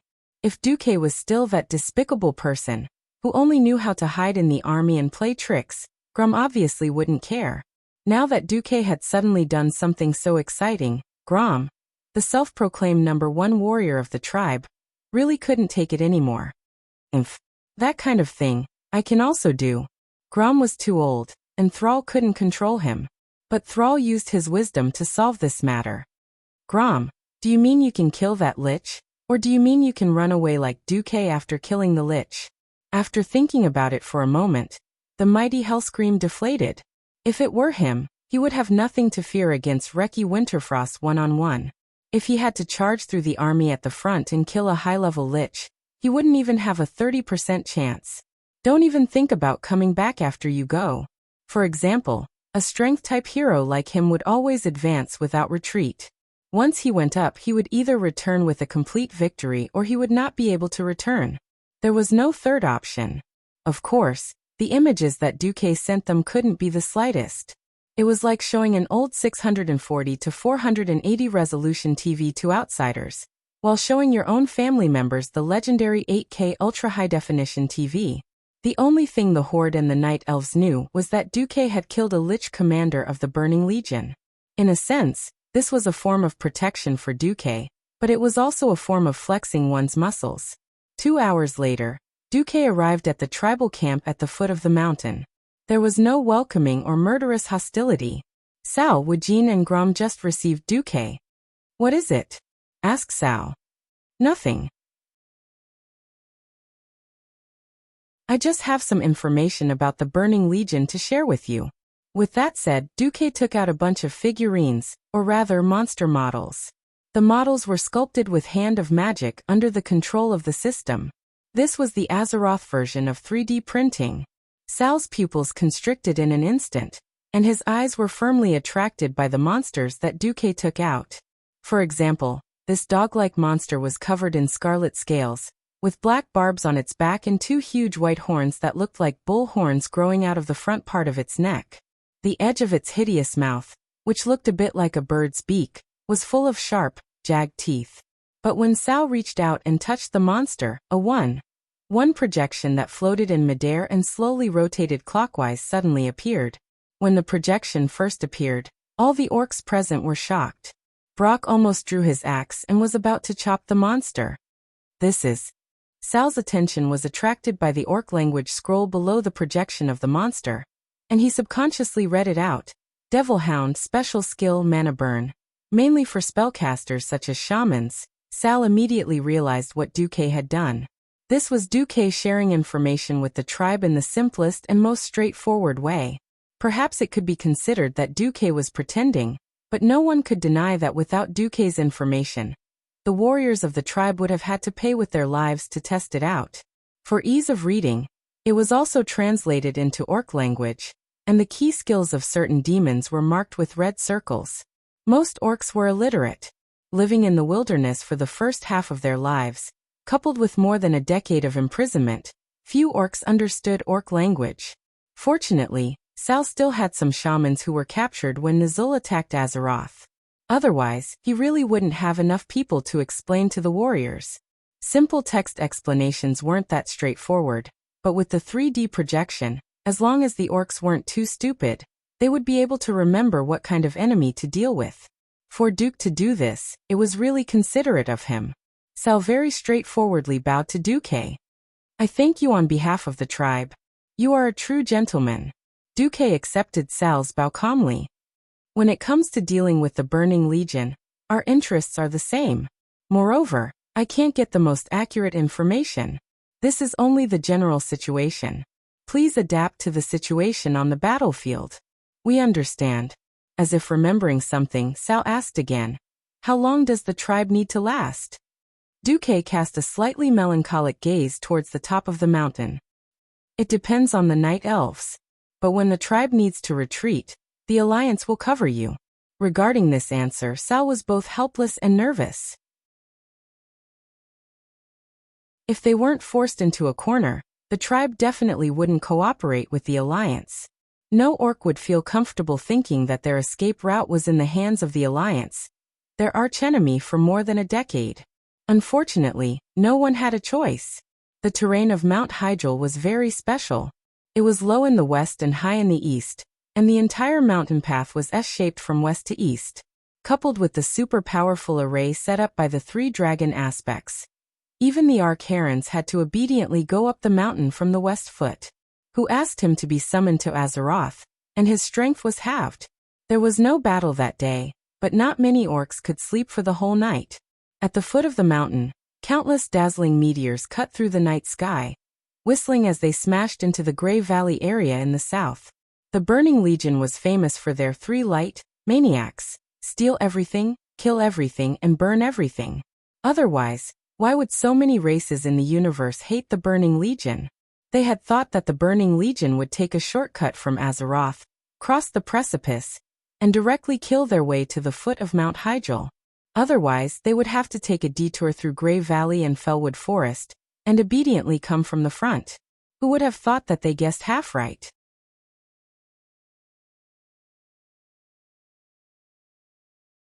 Chapter 924. Every orc warrior was told that their mission this time was to save the world. Even though it sounded ridiculous, the orcs cherished this brand new territory after losing their homeland and being slaves for more than 10 years. Although it was barren, it was still much better than our world, which was shrinking every year and constantly rotting and collapsing. It was many times better than being a slave who had nothing. Upon hearing that the damned devils dared to encroach on their new territory, the orcs roared and swore to teach them a lesson. With the shaman's explanation and the magnified projection, they knew very well how powerful their enemies were, and how huge their bodies were. They had also imagined that there would be an endless sea of corpses in front of them, or an army of demons with war banners covering the sky. But no one had imagined that the enemies would appear in such a situation. If the enemies didn't cross the mountain directly, they would take the normal route and pass through Mount Hyjal's Grey Valley to the south before heading to Fellwood Forest to the west. Then they would crash into the only entrance of Mount Hyjal, and the fortified camp that the orcs built over the past few days. The Burning Legion, who should have been enraged by the death of their frontline commander, didn't speed up or slow down. Instead, they reached Grey Valley at a speed of 150 kilometers per day. Even though the undead army had paid the price of marching day and night and far exceeded the limits of an ordinary army, it was still within the budget of the 3 main factions. Then, the Burning Legion ignored Fellwood Forest and arrived at the mountain pass of Mount Hyjal. They relied on a gigantic monster that could make most of the defensive lines in this world a joke. Even from Duque's perspective as a transmigrator, this was an exaggerated and ridiculous matter. Under the image transmission of the mage's eyes, Duque saw a boss that shouldn't be here. While the tribe at the foot of the mountain was shocked by the sudden explosion, Duque had already sketched the outline of the gigantic monster with the system's assistance. Duque finally knew what Archimonde was doing in the boundless ocean. The orcs at the foot of the mountain camp were shocked by the landslide 3 kilometers away. Sar could only blankly shout, "Everyone be on guard." At that time, Duque decisively used the backdoor that the night elves had left for him to activate the teleportation according to the coordinates he had set in the orc camp. In less than 10 seconds, Duque's figure appeared in the middle of the tribe's campsite. Of course, Sal noticed the light of the portal. Almost as soon as Duque's figure appeared, Sal rushed over with his guards. "Marcus, do you know what that thing is?" "I know. A burrowing worm. Let's talk about the details later. Evacuate the center of the camp immediately. It doesn't matter even if the entire camp is evacuated." Duque shouted while waving his arms and legs. Sal's face darkened. Retreating before the battle even started was definitely an insult to the bravery of the beast men. If it was someone else, he would have used the hammer of destruction to smash that guy's face into paste. But that was Duque. The brave Duke Marcus who had just risked his life to kill a commander of the Burning Legion the day before. Even the orcs who disliked Duque had to show respect for Duque's method of going deep into the enemy's midst and seizing the flag. Sal only hesitated for a second before blowing the horn that represented the retreat of the entire army. The order conveyed by the horn could not be completely carried out. Only the Warsong clan could carry out the order better. After more than 10 years of guerrilla life, they had thoroughly trained an elite and strong army. Slightly better was the Frostwolf clan. After all, it was Sal's father's clan. Sal had perfectly inherited the power of the old patriarch Durotan. Most of the other orcs from the other clans were slaves and seriously lacked discipline. It just so happened that this group of orcs was the most numerous. The orcs were in a mess, but the terrifying behemoth in the distance once again drilled into the ground and rushed towards the orc camp at a speed faster than a horse's gallop. It dug a hole in the ground like an earthworm. Every time it moved underground, it would cause the earth to bulge and shake. It was like a long-lasting earthquake that swept across the entire orc camp. Not many mortals could stand steadily in such a violent earthquake. From far to near, the ground bulged bit by bit. It was as if there was an invisible hand that could reach the heavens, and the earth pushing a hill towards the tribe's camp. Closer, closer, closer. The tribal warriors had expressions of despair as they watched the moving hill with rocks tumbling outwards collide with the tribe's camp at high speed.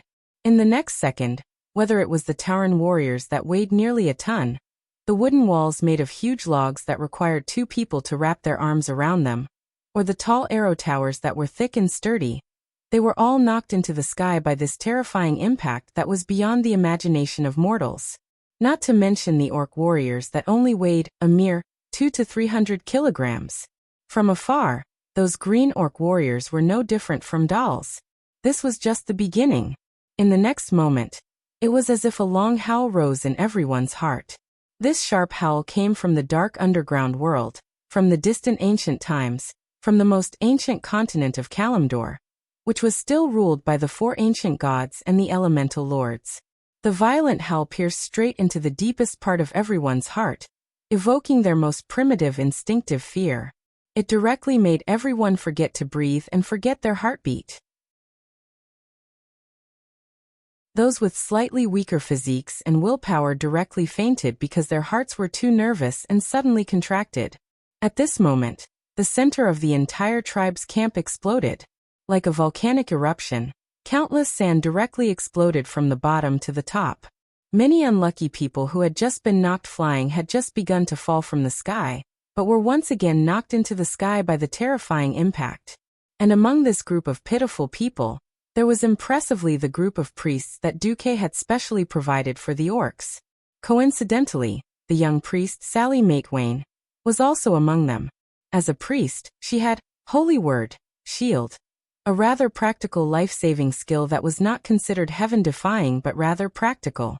As a talented priest, the moment Sally was knocked flying, she cast a Holy Word, Shield on herself that was flickering with a faint white light. The milky white light shield resisted the flying rocks very well. She even cast a levitation on herself to avoid falling to her death from a high altitude. However, in the next moment, she fell into the deepest depths of fear and despair. Because below her, the tribe's camp that was originally filled with various defensive structures had disappeared. What replaced it was a huge mouth with at least 10,000 sharp fangs that stretched out from the deep black hole. She was slowly falling into the mouth that was enough to swallow a small town.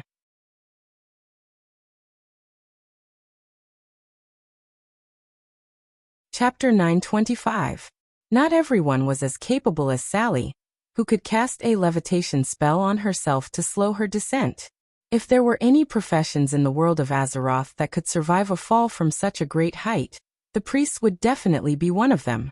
Of course, the mage's slow fall spell, and the druid's instant bird transformation, were also godly life-saving skills. Unfortunately, this life-saving skill seemed to be more of a death torture. Many of the unfortunate orcs, due to their weight and bad luck, were not sent flying too high or too far. In the end, they fell down early. The huge scarlet mouth that seemed to have come from the underground abyss easily swallowed them along with the sand and soil, making crunching sounds of chewing.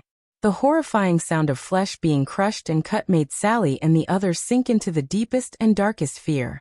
She kept shouting in her heart, "You're dead." She kept shouting in her heart, "Holy light above, am I going to die? If I release the levitation spell, will it eat me like how it ate the orcs? Holy light, will Reynold come to save me? Or will Reynold be eaten too?" Forget it, Sally doesn't want Reynold to save her. Reynold, run. Run as far as you can. Sally, who was slowly descending from the sky, was scared out of her wits. She bit her lower lip hard and stared at the horrifying, wriggling mouth below her. At that moment, she saw a scene that made her heart ache. She saw Reynold. Of course, the Alliance would not let a large group of priests come to the aid of the Horde. Instead, they sent a group of 800 swordsmen. Reynold volunteered to be a protector and joined the swordsmen. Reynold did not die in the first round of attack, but he was not much better off. When the huge worm rushed out of the ground, he was sent flying to the top of a 3-story Horde building. On the red umbrella-shaped roof that was commonly seen in Horde buildings, Reynold sat there like a fool. He did not do anything but watch as she slowly floated down and approached the opening and closing giant mouth of death step by step. "Reynold, save me." Sally was like a drowning person who found her last hope. She struggled to reach out her hand to Reynold, but it was too far. So close yet so far away. The huge mouth below Sally suddenly extended again, splitting into 4 parts. The bottom was bright red, and the terrifying mouth was full of sharp teeth. It started to bite towards the sky. With that huge mouth as the background, Sally's graceful figure in red and white seemed so weak and helpless. Beside Reynold was an elderly beastman warrior. He set an example for Reynold. He suddenly charged towards a young orc warrior who was descending from the sky. His powerful profession skills allowed him to do things that mortals could not. He crossed over a dozen meters in the void and knocked the young orc away with his shoulder, sending him flying out of the devouring range of the abyss maw and falling outside. No, the young orc who was suddenly saved burst into tears because he saw the old orc who saved him falling into the huge mouth with a smile on his face. It was only at this moment that Reynolds and Sally realized at the same time that they could do this. Charge was a basic skill of every warrior profession, and Reynolds knew it as well. As long as he found the right angle, Sally might be saved. There was not much time left for Reynolds. 3 seconds. At most, he had 3 seconds left. Even if he used charge, the two of them would die together. Sally Whitemane was in a dilemma. She hoped that Reynolds would save her, but at the same time, she did not want Reynolds to die for her. The melancholy of a young girl in puberty reached its peak at this moment. Unfortunately, some people were born with courage. Some people were born with wisdom. Some people were born with luck. However, Reynolds did not have any of these. He, who was born into a family of generals, realized in this terrifying moment that he was actually a king coward. Faced with his long-awaited childhood sweetheart, Sally, who was adopted by his father, in a desperate situation, he was so weak that he did not even dare to make a move to save her. His legs, which were supposed to be extremely powerful, seemed to be filled with lead, and he could not move at all. He wanted to use charge, but he suddenly realized that his body was leaning back, and his instincts were driving him away from that terrifying place. At this moment, time seemed to freeze. Sally understood the decision of her childhood friend. Her white hair fluttered as she fell, and she was surrounded by the horrifying giant mouth that was about to close. A pure and beautiful smile bloomed on Sally's face. She gave Reynold her last blessing. Truth word, toughness. This blessing could temporarily increase the HP of the target. Reynold, you have to live. The girl's sincere smile was like a whip that lashed at Reynold's soul. No. Reynold retreated futilely as he stretched out his powerless right hand. He could only watch as Sally was swallowed by the giant mouth. Yes, half a second later, Sally Whitemane would have become history. A miracle had happened.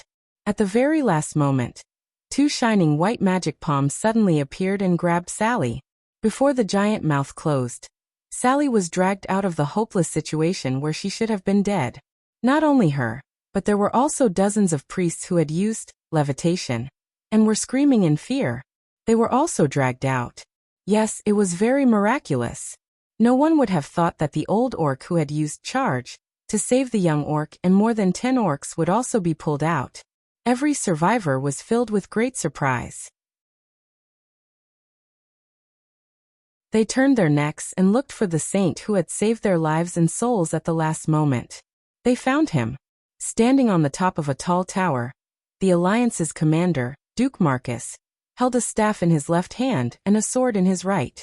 Around him, there were more magician hands floating in the air, constantly saving the Horde soldiers and Alliance soldiers who had been affected. The young girl Sally's eyes couldn't help but be stunned. Duque didn't realize that he had just happened to save Sally Whitemane, one of the 4 horsemen of the apocalypse, who was incomparably famous in history. He was feeling a headache for the boss that had appeared in front of him. System notification. The probability of the newcomer being the commander-level boss Auro is 22%.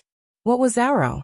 Perhaps even many veteran players before Duque transmigrated didn't know about this guy. But as a former elite team leader and the one who had held the Atish, Guardian's legendary staff, Duque had participated in this guy's exploration in the game.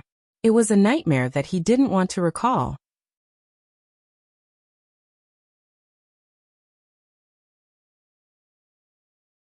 Chapter 926. There was long Outien on Earth. There was Aurora in Azeroth. Yes, it was referring to Auro, the crazy super-burrowing worm. The reason why he was called crazy was because he could be seen in any ranking of the most difficult bosses in Azeroth. Some of the rankings were first, some were third, and some were fourth. Anyway, his craziness had never dropped out of the top 5. Note that these were the rankings that were made from the time when Varian Wrynn was still a kid to the time when Varian's son, Anduin Varian, had grown up. It spanned across decades of Azeroth's history, and after looking at the bosses of the 7 major versions of the instance dungeons with a 3-digit number. Hence, after seeing Auro's iconic red carapace and scythe-like long legs, Duque felt a little annoyed. Damn it, I came to Azeroth to start a harem. Oh no, I came to save the world. I didn't ask you to open the hell difficulty so easily. Speaking of which, aren't you the younger brother of the ancient god Sithun? The invasion of the Burning Legion has nothing to do with you 4 ancient gods. Burning Legion? If Azeroth explodes, will you 4 ancient gods still be able to survive? This time, Duque finally understood why the Archaerans would go against the course of history and stay in the endless ocean for so long just to negotiate with Sithun. During the Dark Empire era when the ancient gods ran rampant, the 4 ancient gods and the Lord of Elements ruled the entire world. Before the Well of Eternity exploded, the entire southwest part of the old Kalimdor continent was Sithun's territory. In ancient times, after the 4 ancient gods of Azeroth were sealed in a planet by the Titans, these 4 guys did not stay still. For example, Enzoth would say you're a lowly to Nesario 10,000 times every day, hypnotizing the silly black dragon to become his fighter. Another example was that, according to the course of history, Sithun would jump out about 10 years later. On Karaj, who was in the south of Silithus, would jump out and seek death. Then he would be killed by 40 bandit-like heroes summoned by the Alliance and the Horde. Duke hated the disgusting insect that was Oro for running off to the wrong set. However, with the experience of Baron Geddon running out to scare people during the Battle of Blackrock Mountain, Duque was a little immune to this kind of scare. It was just that, after seeing the giant sandworm boss Auro in person, he felt that the proportions were too exaggerated. Oro's leg alone was at least 300 meters long. At first, he felt that Oro's mouth was too big, but when compared to his massive body, which had a diameter of 50 to 60 meters, he felt that only such a big mouth could match his body size. Originally, when the Burning Legion fought Mount Hyjal, Duque felt that the Burning Legion was breaking the rules. Now that Auro had entered the fray, Duque felt as if his opponent was an official cheat. Damn it, how was he supposed to fight? On the other side, the tribe had been tricked. Naturally, there were people who were unhappy. Gromhel roared and leapt high into the air, preparing to use Bloodhowl to deal a heavy blow to Oro. Then Lord Howl was amused. Oro was not just a simple giant sandworm. He had claws, and it seemed that Lord Howl's shocking roar and aura had finally alerted Oro. This giant worm with a crimson back popped out a claw that looked like a crab's claw. As one of Oro's 4 pairs of claws below his head, it was no different from a battering ram. The mighty Lord Howl was sent flying like a high fly ball in a home run. Whoosh! He flew out like a shooting star. The thick-skinned Lord Howl would definitely not die, but if his pride was damaged, Duque could not care less. Duque's face turned green. He immediately contacted the manager of Mount Hyjal through magic. Hey, Tyrant. You see the situation at the foot of the mountain? If the Night Elves have any tricks up their sleeves, use them. If you leave this worm alone, you'll be able to smell Arcomon's bad breath on Mount Hyjal before noon. But we are accumulating our strength. Tyron seemed to be in a difficult position in the magic mirror. Duque almost cursed out loud. There are no buts. I know how strong Arcomon's subordinates are. Without this damned worm, as long as Arcomon does not come, I can help the Night Elves hold on for at least 3 days. With the worm, we can't even hold on for 3 hours. At this moment, Malfurion's bearded face appeared in the magic mirror. Plans cannot keep up with changes. Besides, we have been preparing for 10,000 years. It's not like we only have one move. Duke Marcus, can you swear to defend the mountainside for at least 24 hours with your life? Duque gritted his teeth.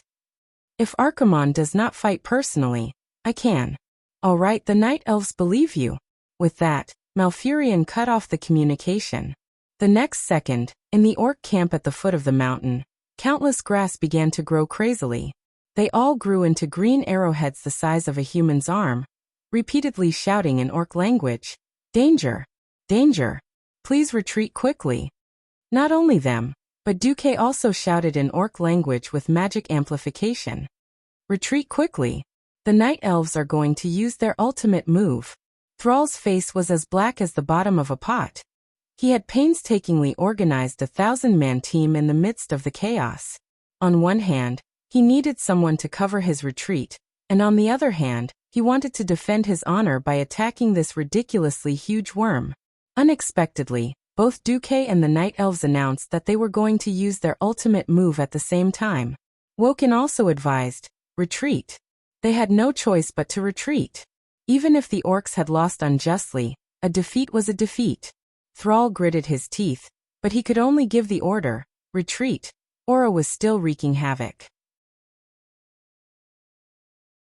The huge orc camp was like a toy made of building blocks, easily smashed by his claws and twisting body. Countless broken pieces of wood and orc limbs flew into the sky and scattered in all directions. Just as Oro's rampage reached its peak, the earth suddenly shook.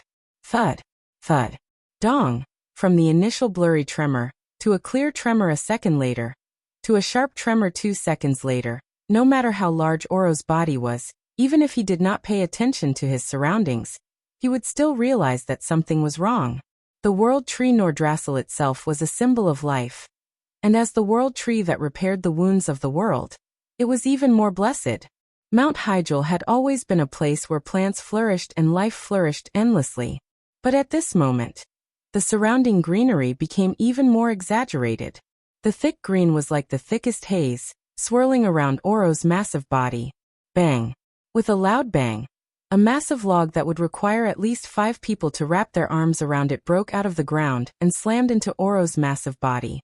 Oro did not care. With a casual wave of his scythe-like claws, the giant log was split in half. In the giant insect's mind, this might be a spell of insignificant human beings, but it didn't care. It was wrong.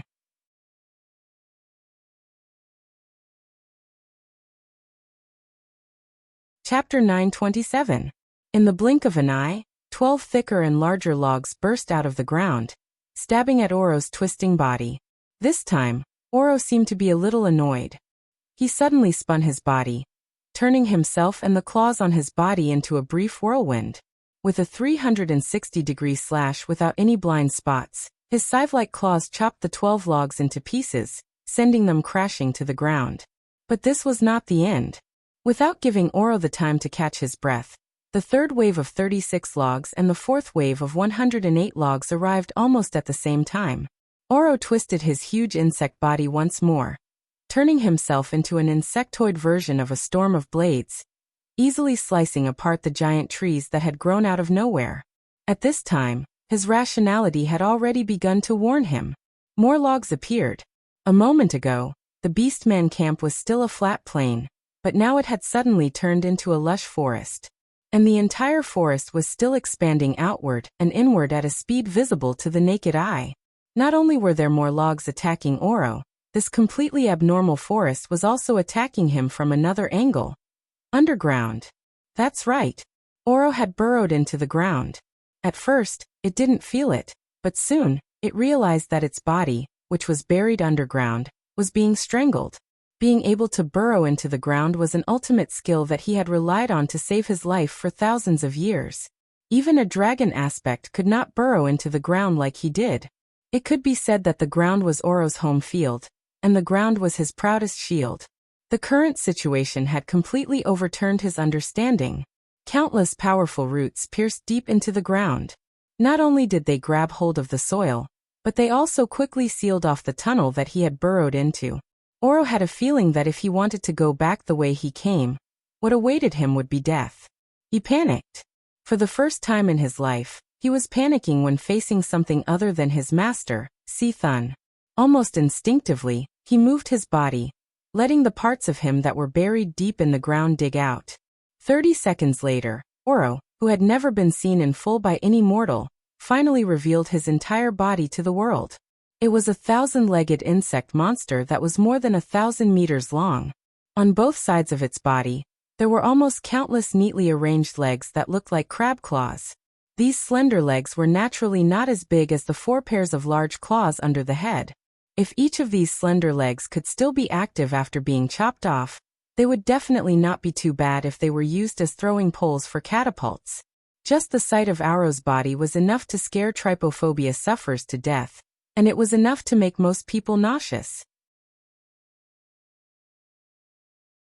However, since Oro dared to become a hired thug for the Burning Legion, there was naturally no reason to let him go.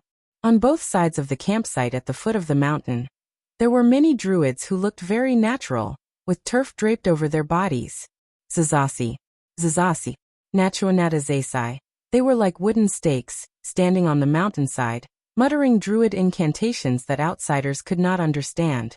However, their entrance had a huge impact on the surrounding forest.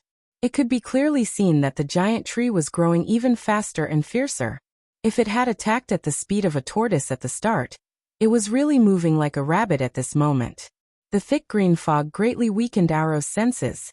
Just below his abdomen, where his senses could not reach, a giant tree that would take 6 people to wrap their arms around silently grew and stabbed towards Oro like lightning. This stab directly pierced through his abdomen and deeply into his innards. Then, the surging force of nature exploded, causing the tightly shut pores of this giant sandworm boss to suddenly open, and almost every bowl-sized hole began to spurt out yellow fluid. It was Oro's blood, as well as pieces of his innards. However, the reason why giant beasts were so difficult to deal with was because of their terrifyingly exuberant vitality. If a giant tree that would take 6 people to wrap their arms around pierced through its abdomen, even a giant dragon would die. However, for a giant sandworm that was 50 to 60 meters in diameter, This would at most be a light injury. The biological structure of an arthropod was completely different from that of a mammal. Just as more druids were preparing to do the same and stab Arrow to death by stimulating the tree's rapid growth, this supergiant sandworm suddenly flipped on the ground. The sand and dust on the ground sped up and shot towards the druids on both sides of the mountain like cannonballs. Duque gasped. Sandstorm explosion? Duque was all too familiar with this move. This ruthless move centered around Arrow had an attack range of 180 degrees. The worst part was that it would come with a 5-second-long stun. However, Arrow just had to keep twisting and turning. If you were unlucky, you would be sent 4 sandstorm explosions in a row, knocking you out until you died. As the leaders, most of the druids were hit in an instant. As a result, the wild growth of the forest stopped by half. Tyrande. Duque shouted. Got it. As expected, Tyrande appeared on a higher peak. She did not know how Duque knew about her ultimate move. But the Night Elves did not rely solely on druids to survive. The priestesses of the Moon Maiden Temple were also freaks who practiced both magic and martial arts. Dozens of priestesses dressed in beautiful moon-white robes appeared beside Tyrande, who was riding a white tiger. They raised their arms and used their unique magnetic voices to cast spells and praise the moon goddess, Elun, whom they worshipped the most. The sky suddenly turned dark. From dawn, it suddenly turned into night. However, this kind of night was not evil darkness, but a quiet and serene night. The night sky was cloudless for thousands of miles. While Arrow was distracted by the forest, a star deviated from its path. A rainbow-colored meteor streaked across the sky and crashed down. Without giving Arrow any time to react, the meteor sped up again and again until it became a streak of light and crashed into Arrow's head. At the last moment, Arrow still instinctively tilted his head. The rainbow-colored meteor shattered one of his pincers, then pierced through the left side of his thick neck and came out from the back of his neck. Arg! Arrow let out a heart-wrenching scream. Everyone could see the ghastly hole in his body. The shattered bones, internal organs, and blood all sprayed out with a bang, as if a torrential rain of blood had fallen from the sky. In that instant, everyone stopped what they were doing, be it the retreating beastmen and humans, or the night elves who were observing from the 2 sides of the mountain.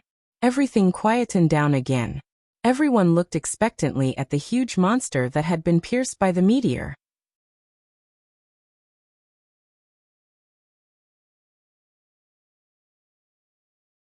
Chapter 928. Die. Die. Quickly die. The 3 major factions that had once been at odds with each other now shared the same sentiment, which was to hope that the big bug that had turned the base camp upside down would die quickly. Arrow's appearance had rendered many people's plans useless. Duque had miscalculated the ancient gods.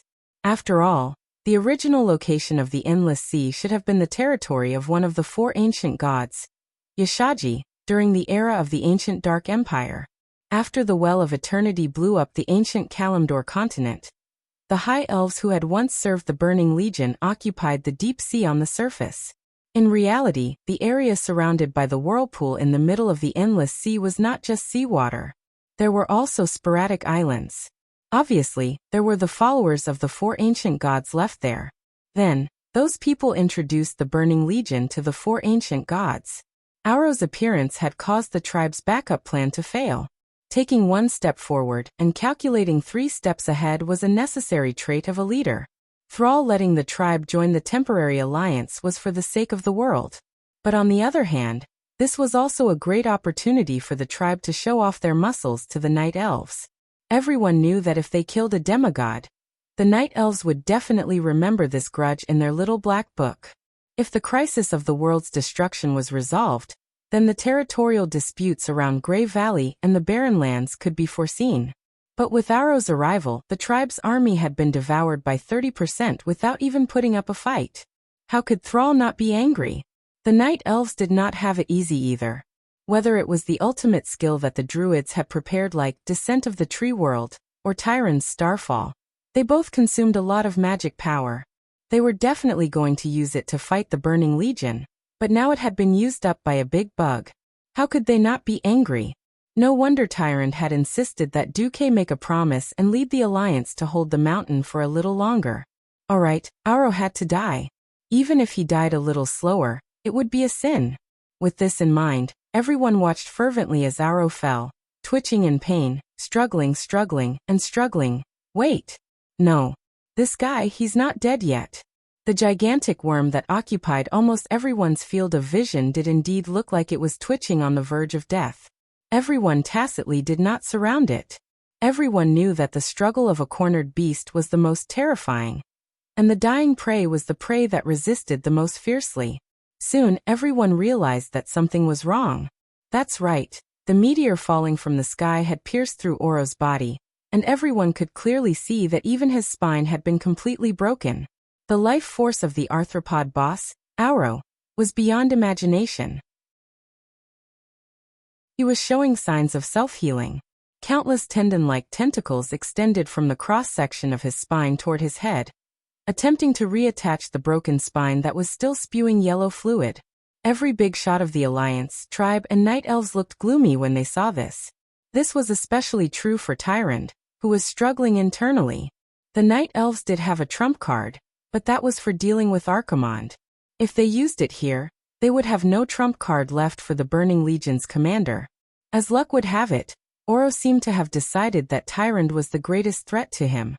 His 8 crab claws did not care about anything else as he forcefully dragged his slightly paralyzed lower body, making his 1,000-meter-long body charge straight for Tyrant at the top of the hill.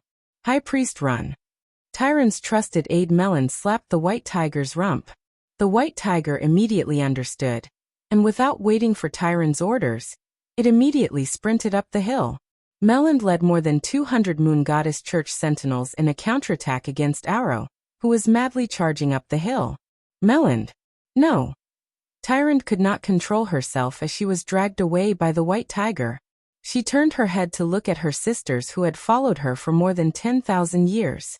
Although they were superior and subordinate, after 10,000 years together, they were already like sisters. Seeing that Melon and the others had chosen to die in order to protect her, Tyrant could not help but tear up uncontrollably. The arrows of the night elf archers and the attacks of the priestesses were not even enough to tickle such a huge bug boss. Only the giant trees summoned by the druids could cause Auro some trouble. In fact, Auro did not slow down at all. Instead, he continued to speed up. What shocked everyone even more was that Auro seemed to have reconnected his spine. At first, it was only the front 8 claws that could exert force, but now, even the middle claws were beginning to move. No one knew if the huge wound on Auro's chest would completely heal, but it was clear that this astonishing monster was beginning to regain its freedom. At this critical moment, the arcane light of Flash suddenly appeared near the hole on the back of Auro's head. Duque, Tyrant, Thrall, Wajin, and Grom, who had climbed up, were all shocked to see the highest commander of the Alliance standing on Auro's bumpy back. The next moment, 12 magicians' hands, the size of horse carriages, surrounded Duque, and began to fire magic missiles the size of water tanks at Auro's huge wound from Starfall. Puff, puff, puff, puff. The wound that was hit by the large arcane light balls began to spurt out large amounts of pus. Perhaps that was the acid in Auro's stomach. The yellow liquid splashed onto the hillside, instantly corroding large patches of green grass. A few druids who could not dodge in time were turned into a pool of pus and bones in the blink of an eye. They did not even have the time to scream. Everyone suddenly understood what Duque wanted to do. He was going to rush into Auro's body, which was like a sulfuric hell, with the body of a mortal, and find the opportunity to kill Auro. At some point, Jaina and Servanas arrived at the foot of the mountain. Seeing this, Jaina covered her mouth in horror, almost losing the ability to speak. Hundreds of meters away, Queen Sylvanas shouted, "Duque! Stop right there, you bastard!" As if he heard it, Duque tilted his head and smiled at Queen Sylvanas. "Sorry, it's too dirty here. Ladies are not allowed in." With that, Duque chose to step into the gates of hell. He activated all the barriers he could, his body burning with blazing flames, and rushed in. No, Servanas almost fainted. Duque would die if he did this.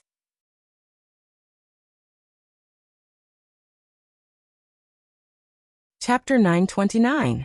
Was he being reckless? Was he crazy? Perhaps it was. In many people's eyes, it was as if he had run into a grave and buried himself. This was simply courting death among courting death. The path of life was always filled with choices. No one knew what the consequences would be the moment they made a choice. Duque only knew that if he did not do it, no one else would, let alone do it better than him.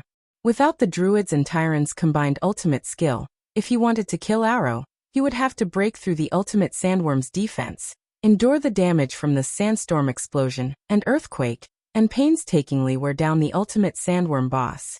It would be a nightmare. He had just let Arthas escape not long ago, and no matter what, Duque would not let another boss escape. Letting a tiger return to the mountain had always been a great taboo. Letting a boss escape was the greatest blasphemy to Duque, who was a follower of the church who fought bosses and stole equipment. Duque was going to risk it all. The Breaking Dawn magic circuits in his body were already operating to the limit. Before charging into Arrow's huge body with his staff in his left hand and his sword in his right, Duque filled every inch of his body with magical elements. Even he himself knew that he was likely to die. How long had it been since he had to resurrect his corpse? It had been so long that Duque had almost forgotten that he still believed in the Church of Brother Spring. But then again, could he still resurrect? He suddenly smiled bitterly. Before Duke charged in, his angular face and the faintly discernible bitter smile on his lips made Queen Sylvanas and Jaina burst into tears at the same time. Yes, this job. If Duque did not do it, no one else could. Everyone thought that Duque would be the one to stand up in the end, and even treated it as a matter of course. But who really thought about Duque's feelings? The two queens were trembling in shock. They were not the only ones. Every pair of eyes that witnessed this scene were filled with shock. Tyrande, who was riding on the white tiger, stopped. Thrall, Watkin and Grom, who were about to rush forward, stopped. Tens of thousands of mortals who were struggling, retreating, attacking, or trying to help Duque stopped. Every pair of eyes was watching as Duque's magic bombarded Oro's body. Yellow blood, flesh, and internal organs rained down on the grass. Then Duque crashed into it. It was a completely dark world. After Starfall, the sky returned to daylight, and not a single ray of light could penetrate the murky pus and flesh to shine into Oro's body. Duque was completely following the system elf's instructions as he pushed forward through Oro's body, which was larger than most factories. The violent rain of arcane cannons blew up the muscles and organs in the way. The blazing flames scorched like the sun, destroying everything in its path. Every time he took a step, the tip of his toes would extend forward in front of him, preventing Duque's feet from sinking too deeply into the stomach acid and muscle tissue. The outer layer was filled with violent arcane spells, the middle layer was filled with flames, and the inner layer was filled with ice. The perfect control of a Breaking Dawn mage made the impossible possible. Duque was like the most incisive worker in the world, digging a path of victory that belonged only to him in the body of a giant sandworm called Oro. The pain stimulated Oro. No matter how slow he was, he knew that an uninvited guest had barged into his body, enough to kill him. If Duque had entered through his mouth full of sharp teeth, he had a million ways to kill Duque. However, Duque had bypassed his mouth and entered through the back of the oral cavity, outside of the esophagus. He was at his wit's end, and could only twist his body in an attempt to prevent Duque from gaining a foothold. A giant sandworm over 1,000 meters in length could easily rise and fall more than 200 meters when it kept twisting and turning. For a mere human, it was 1,000 times, 10,000 times more violent than riding a roller coaster. There was almost no air inside, and Duque relied entirely on his wind and lightning powers to condense a ball of air to ensure that he could breathe. Under such violent tosses and falls, Duque had no choice but to expend even more mana, using Magus Hand and other spells to stabilize his body and continue moving forward. Oro's final struggle destroyed almost everything around him. The orc buildings he passed, the trees on the mountain, the grass, even the rather sturdy rocks of Mount Hyjal, were crushed into powder by Oro's frenzied struggle. Will Duque succeed? Jaina was extremely nervous, her right hand subconsciously gripping Sylvanas' left hand. Queen Sylvanas' slender fingers and Jaina's as soft as spring onions clasped together, and they could feel the nervousness in each other's hearts. I don't know. Queen Sylvanas wanted to answer, but when the words came to her mouth they became, he will definitely succeed. Because he is Duke Marcus. The greatest hero in the world. Because he is Duke Marcus. This sentence seemed to have become some kind of totem symbol, a faith filled with mysterious power. Jaina's heart, which was so nervous that it almost jumped out of her chest, seemed to have magically begun to calm down because of this sentence. Regardless of race, everyone was looking forward to it, waiting for the final result. According to the system elf's calculations, it was only 100 meters from Oro's wound to Oro's heart. But it was this 100 meters that made Duque feel as if he had walked a 25,000-mile-long march. Under Oro's frenzied twisting, even if Duque kept using the long icicles to stabilize his body, he still could not avoid being left behind. Moreover, the internal structure of Oro's body was completely different from what he had imagined. His stomach, which was filled with acid, was simply too big, and Duque had to choose to take a detour, passing through the stomach and the outer layer of the abdominal cavity. What was more terrifying was that Duque would occasionally encounter attacks from tissues similar to the human white blood cells that fought against external invasions. This consumed even more of Duque's mana. But nearer.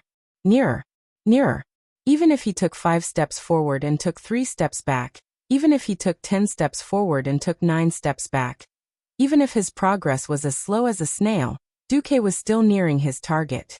Even without the system elf's guidance, Duque could hear the intense heartbeat coming from Oro's internal organs and muscles. Die. Monster! Duque roared, gathering all the mana in his magic circuit, and through the layers of internal organs, he shot a gigantic frostfire arrow at the target. You're tuning in to the Li Mei's Wuxia Whispers YouTube channel. We're so grateful for your support, and don't forget to subscribe to join us on this incredible journey through captivating stories. Your generosity through donations truly makes a world of difference, as it's the primary source of revenue that allows me to expand and enhance this channel for you. Thank you from the bottom of my heart for being a part of this adventure.